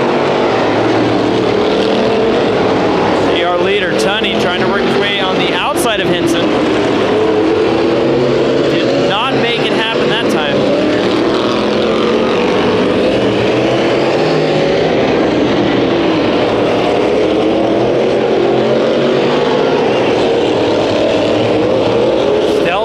His way through lap traffic, gets by Ron Davis, and now closing in on that 49. Stelz could be a sleeper here in this one. Yeah, I was going to say, to our knowledge, that is our 2nd place runner. Around lap 170, we lost our scoreboard.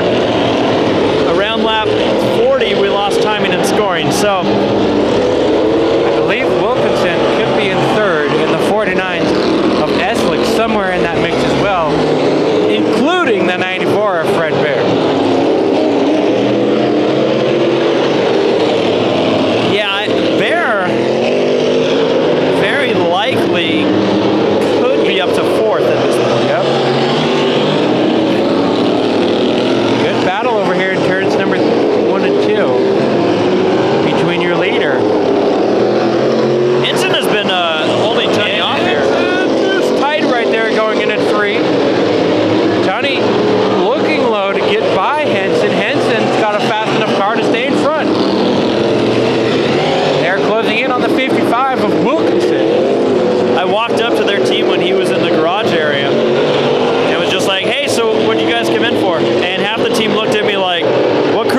with. And I was just like, good luck.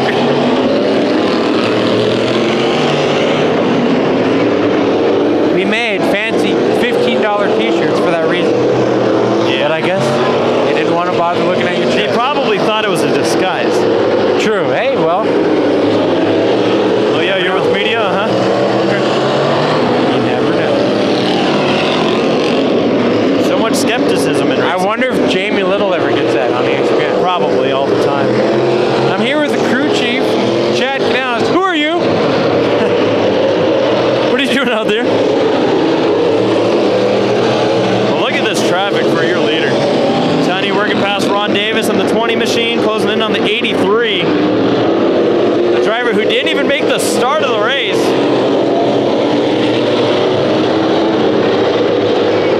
Got out on lap number 4 after a couple red flags.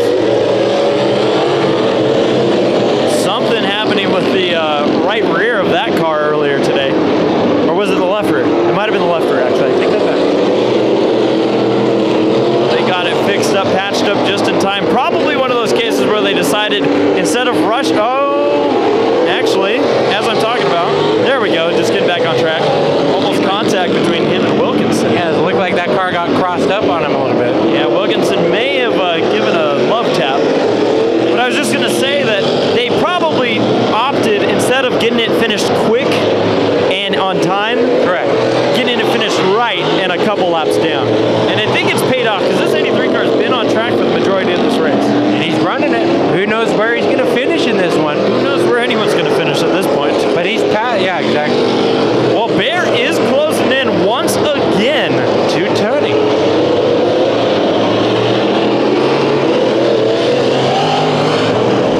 Unless Tunny has an issue, I don't see Bear being able to make up every lap that he's lost.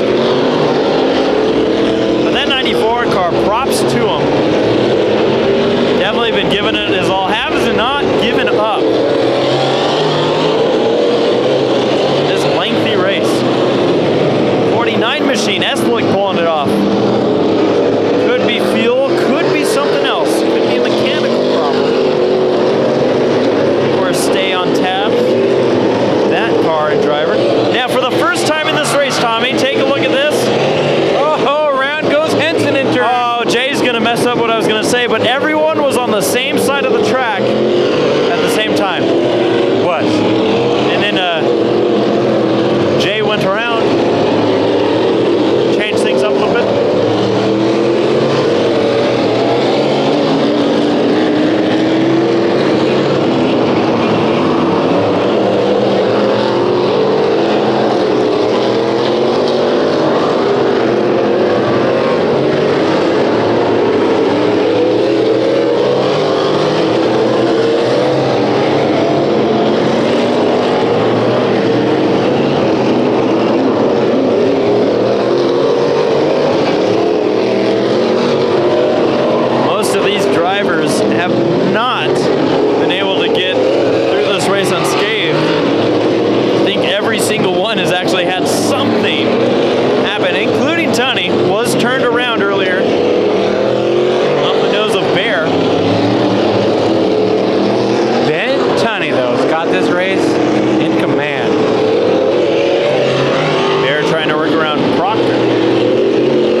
at the same time, Singer and Davis pulled off. Davis did pull back on. He was just getting fuel.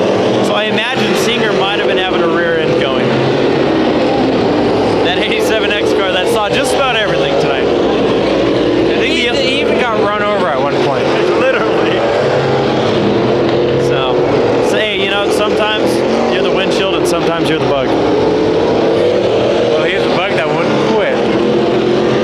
But hey, cockroach. But hey, if you can't win the race, get the most airtime. You know what? I think Ron Davis needs more gas. You see them all kind of working on that 20 machine. Meanwhile, contact.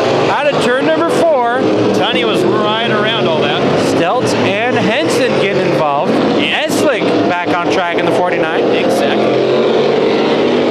Eslick. No, that didn't work.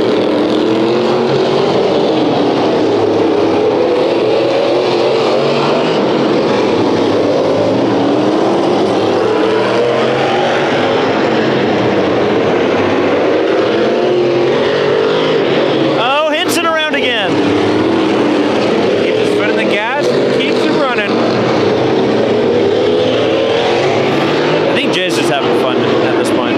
That or he's hating this race. Yeah, very true. Ron Davis returning to the racetrack, driving down the front straightaway to the track entrance. The track entrance is a little bit different than the one we're used to seeing here at Orange Show. But I believe they had to adjust it just for this race. They did, because otherwise they would have had cars literally having to do a U-turn just to get on the track. The track entrance, believe it or not, on a normal oval track Saturday night is the opening for the fire and safety crews to be parked there for immediate response. And the normal track entrance is located where the K-rail is when the drivers head into turn number 3.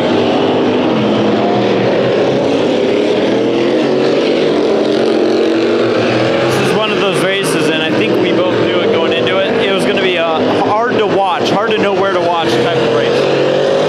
There are battles all over this racetrack. Oh, and 83 actually tapped the back of Stelz. It backed up to 83 and spun him out next to the lone mark. You know, we haven't had a red flag for probably close to 50 or plus laps. Yeah. Which means this race is winding down. And this could be the red flag. Nope, he gets it going. The 83 fires it back up. And we've got a battle over here. We've seen the 83 get around. We saw Jay Henson. Do you think this track's slickening up? Maybe some Could fluid? be. Some fluid might be going on the track. But I believe the 83 spun out due to a bit of a backup that caused him to tap the brakes a little too hard at the wrong spot. Because he did bump into the back of the 67S, and Henson getting a piece of Stelz. I wonder if there's a bit of a rivalry between these two. We'll keep an eye on that. Henson basically drove up to that 67S, made some contact, and they continue on. Henson is closing in as they go into turn number 1.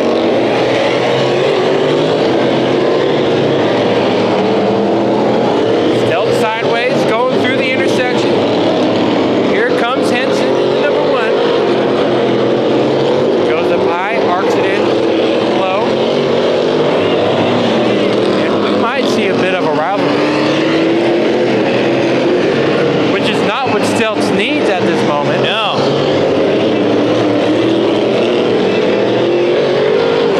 He's trying to do everything he can to stay in the same position. Henson's driving that thing hard around Stelz. I think he just really wanted to pass him. And Tunny right there in the mix.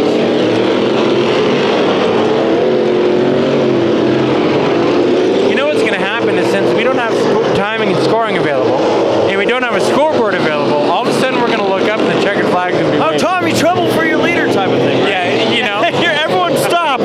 Yeah. What's going I on? apologize. Everyone watching right now is like, oh! Yeah, they probably. Well, I was going to say, Stelz now just had something happen to him that he did not want to see, and that is Tunny getting by him one more time. And Tunny has to deal with Henson right now. Yeah, and a 3-lap gap at least now between first and second.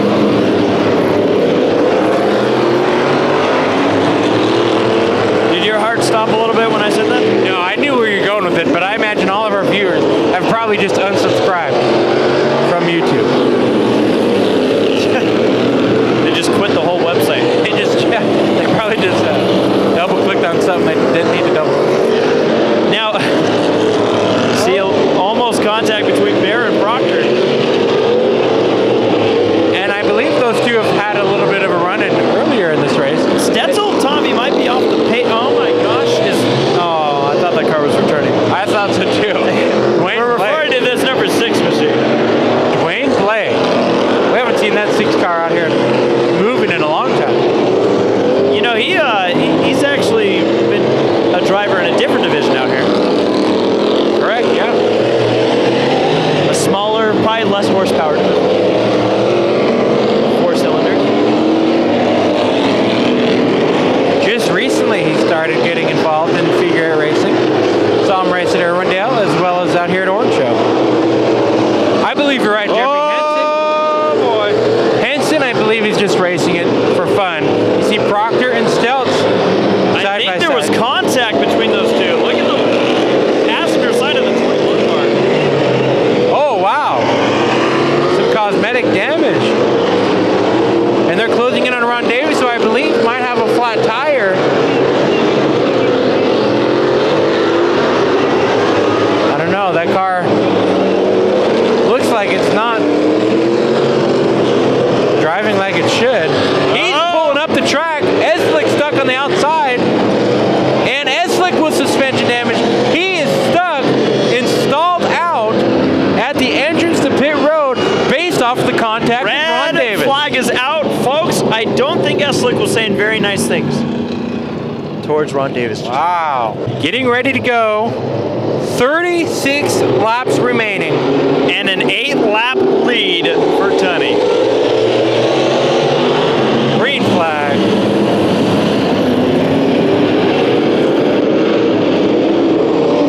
So we're going to do some manual counting. Don't expect it to be perfection. But we're going to try. Ben Tunny out to an 8-lap lead.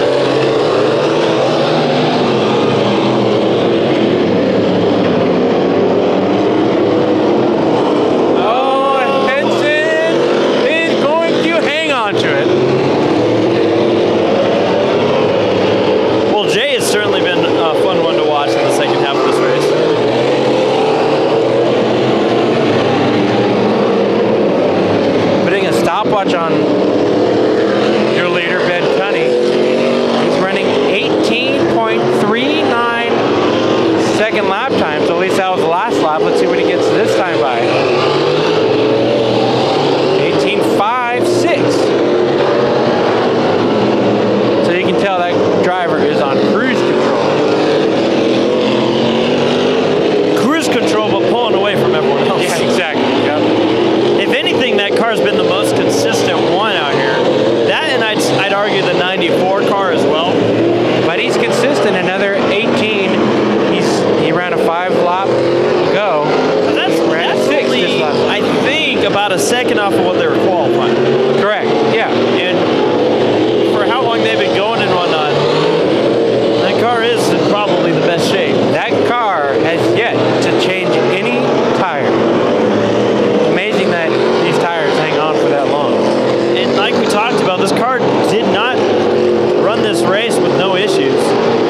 There were problems in the pits, gas, there was a problem battling for the lead, got spun. And just looking around, I believe Ron Davis's car is pulled onto the trailer. It is up on the trailer. They're loading up, ready to go home.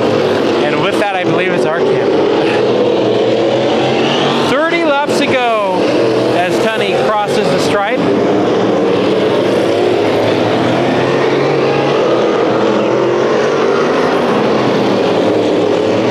You know what's nice about figure 8 racing? What's that? Is first off, you can't really get spread out. But second off, they're figure 8 racing. Yeah, like I said, it's the pure definition of what this is. Oh, absolutely. Like I said, I've yet to be bored any part of this race. And Tunny is on a consistent run right now. 5s and 4s is what he's doing. Just kind of looking around at several of our drivers that are still on track. 7 cars remain in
What's funny about Bear is he's held on to the damage on his left rear quarter panel this entire race to remind us how close he came to having his night be over. Yeah, very true. Like, within inches from that wheel. Oh, yeah. That could have just ended the night entirely. Closing in on 20 laps to go. 21 at the stripe. And of course, Tunny in the number 5. Tea time, Ben Tunny. That's what he says. That's literally what's said on the side of the car. Who doesn't like a little bit of tea time?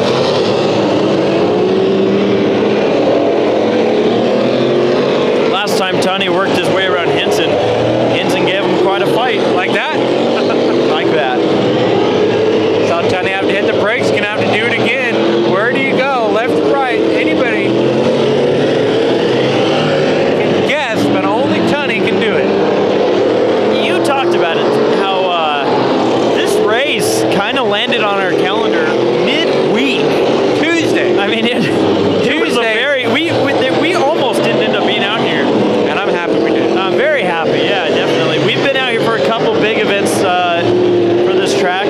Did not once make it out during this place being a dirt track for a couple of years, but last time we were out here was the big asphalt finale. It is nice to see that it wasn't the last asphalt race to happen at this track. Before that one, it was a big street stock race. They had another one just about a month ago. So, you know, events like that, this big figure 8 race, the big street stock race, it's old school race and that's fun to watch. We have a car returning on track. Is that Eslick? Eslick returning back on track. So he had to go behind the wall to do some repairs. A lot of repairs. I mean, that he had 2 tires that were towed out. Not just towed out, but they're facing the complete opposite direction. So Eslick returns to finish out with, I believe, 10 laps to go about.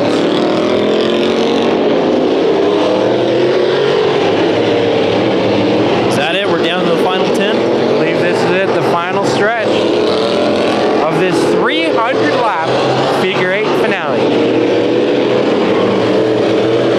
Tunny trying to get by Hot Rod Proctor.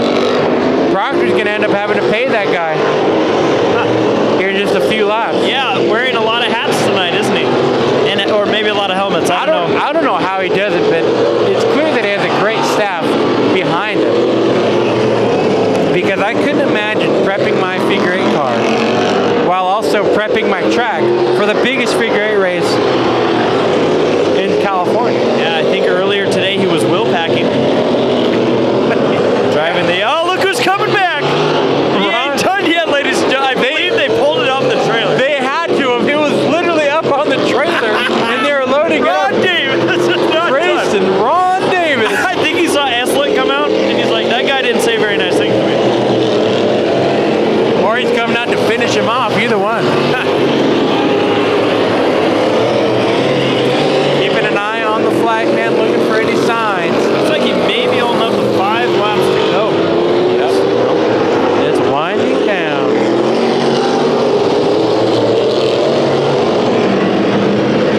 No, he's holding onto the pole. Low budget TV here. Professional analysis. Oh man, a car I did not expect to see finish this race. They probably, as it was loaded up, they realized there's enough gas left in it. I think he's losing body parts. It don't matter. You don't need those. And look at this pack of cars here in this last bit of this race, Tommy. Tunny right in the middle of it all. You can't really say enough about what they've done tonight. Just dominated this event. Haven't led every lap. Looks like the flag man says I think now he's 10 crazy. laps to go. 10 laps to go. So there we go. It was based off of some of the announcer and some of our own scoring. But it looks like the officials walking up and down pit road. The flagman's 10 laps signaling. to go. Oh! And the 83 gets into the side of Stelz.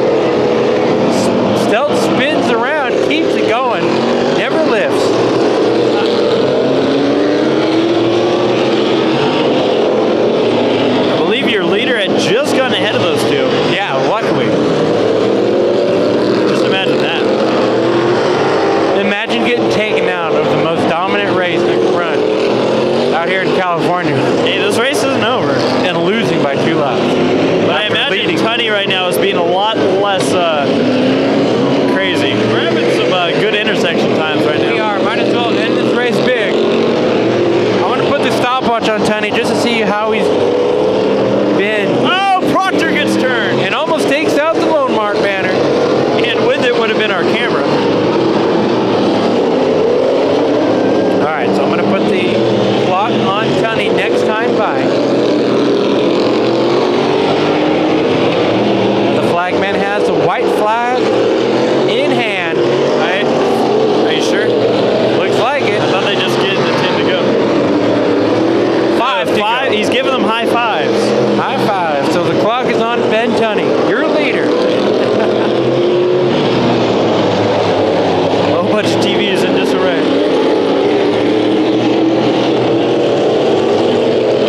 This time by Ben Tunny. Runs a 19. So he's down to the 19s now. Might as well be. There's really no point in getting yourself in a mess this late in the race with an 8-lap lead. And he's still putting cars a lap down. He hasn't dropped. Oh, Proctor with the problem. The number 21 machine does. He's got to go pay the bills. He's got to get ready.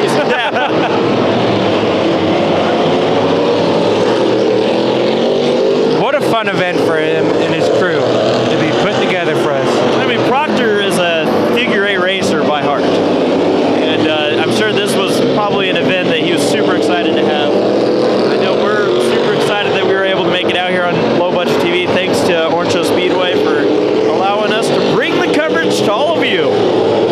And white flag. That is the bravest flagman I've seen in a while. So Ben Tunny drove down here from Indiana to California to capture a little bit of gold.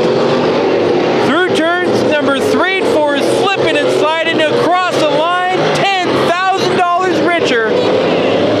Your winner at the first annual West Coast Shootout at Orange Show Speedway goes to Ben Tunny by not 1, not 2, but about 8 laps. And now he gets to do a bit of a freestyle. Ben Tunny, your winner here tonight.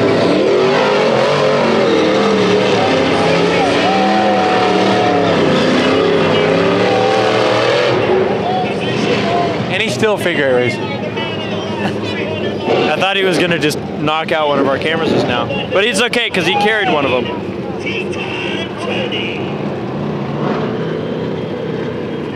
That must be a long drive. I don't know which was longer. Maybe this race or the drive to Indiana and back. True. Well, what's interesting about like when you talk about the drives and whatnot, Keeping my eye here at the intersection.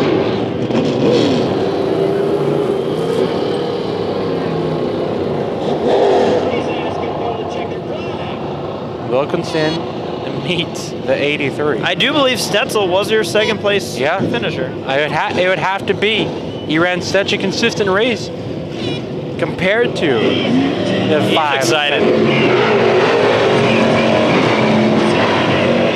You think that the 67S was declared your winner? Why not?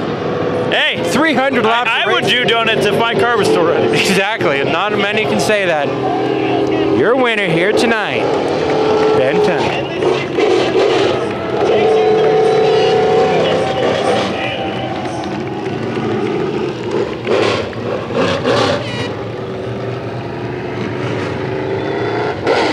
You know what we should do now? What do you say? We should go to Phoenix tomorrow for the Cup race. Yeah. And just do low budget TV coverage. We should. Put some GoPros on Harvick and Keselowski. Yeah, and wall cameras. We might have to change the batteries around halfway. But folks, that is a wrap up here of the Figure 8 race at Orange Show Speedway. The big one. Oh my goodness, we made it to the end. Tommy, your thoughts on this entire 300 lap main event? I was amazed from start to finish. Like I had mentioned, the most we've seen a Figure 8 race in the past, about 20 to 30 laps. Never have we seen anything more than that. And it's just amazing how figure 8 drivers never get the credit that they deserve. I don't think they ever do, and they ever will.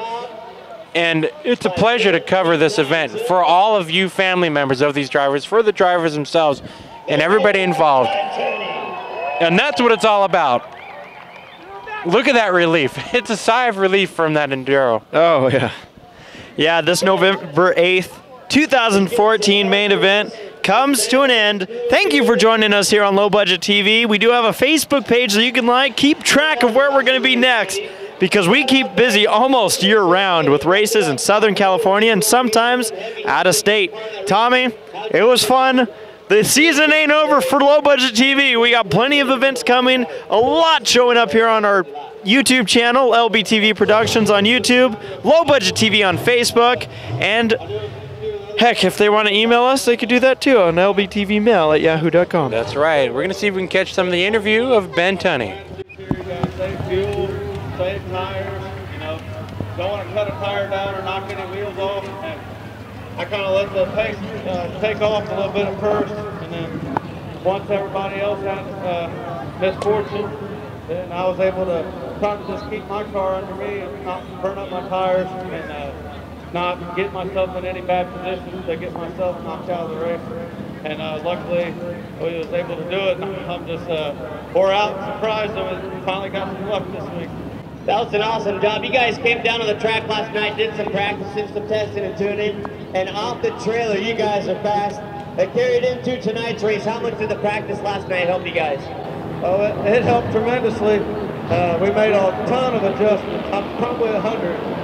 And we didn't always make it better, but we sure tried a lot. And I think we got a car that would drive a long race for a long time and stay pretty smooth. And I'm glad we were able to get that kind of practice, but it just paid off that we were able to do such good work, and the crew worked so hard this weekend. I can't thank them enough.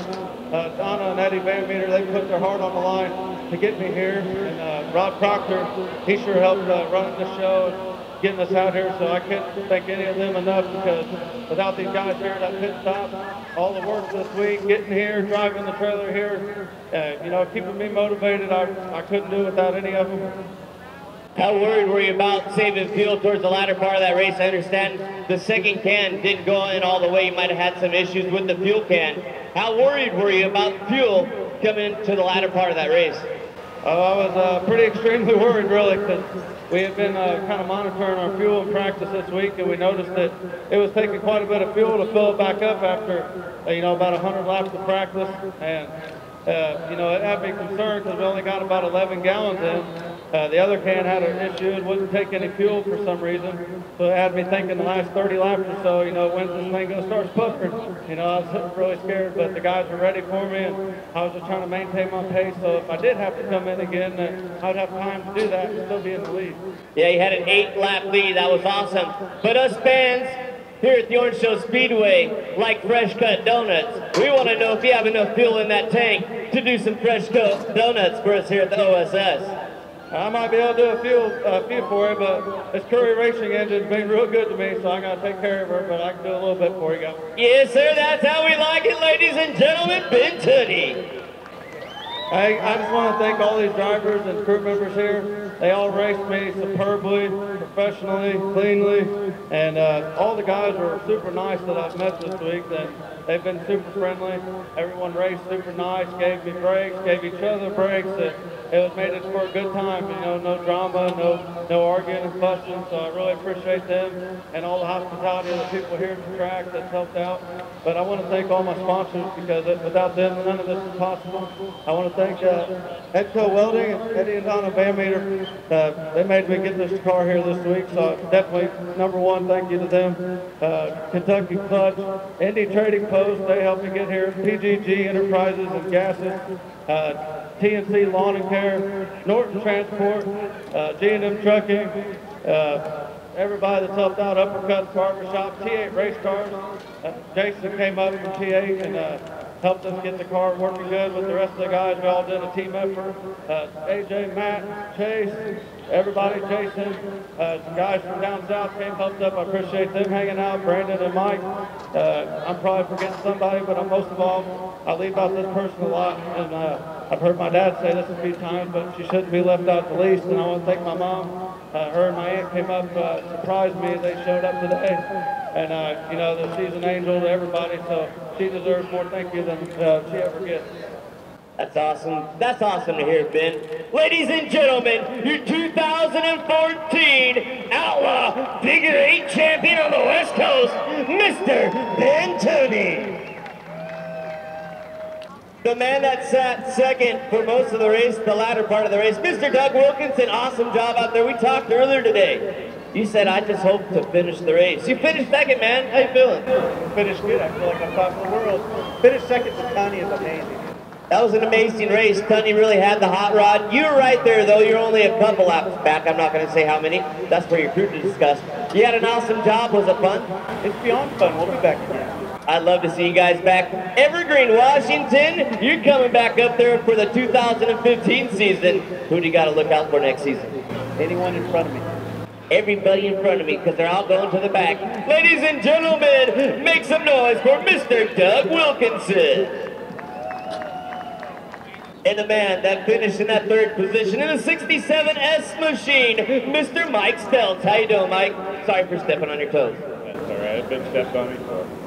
I'm pretty tired, you know. It's a long race, longest race I've ever been in, and you know, I'll tell you what, I can't thank Quick Change Exchange right down the road. That guy rebuilt my rear end today. I appreciate it so much, Frank. Awesome. That's amazing. That's awesome. You're out of Indiana, aren't you? Or Washington? Snohomish, Washington. That's still pretty far away. 2,000 miles there's about, yeah, 1,500. Yeah, we drove 867 miles the first day. Golly gee, are you tired yet, bud? No, actually, I got up at 5 o'clock this morning. And drank a 5-hour energy, huh? No, nothing at all. Who are the sponsors on board this bad machine you want to thank right now? JH Construction, Extreme Exhibits, thanks for putting on the show. Penn Grade Oil, Sonny Williams, DNR Consulting, Central Welding, and Snow Grove Indoor Garden. Like your store. Right on, that's all you need to know. Extreme Exhibits did an awesome job. Thank you for putting their name out there. Ladies and gentlemen, he finished third. Make some noise for Mr. Mike Stelz.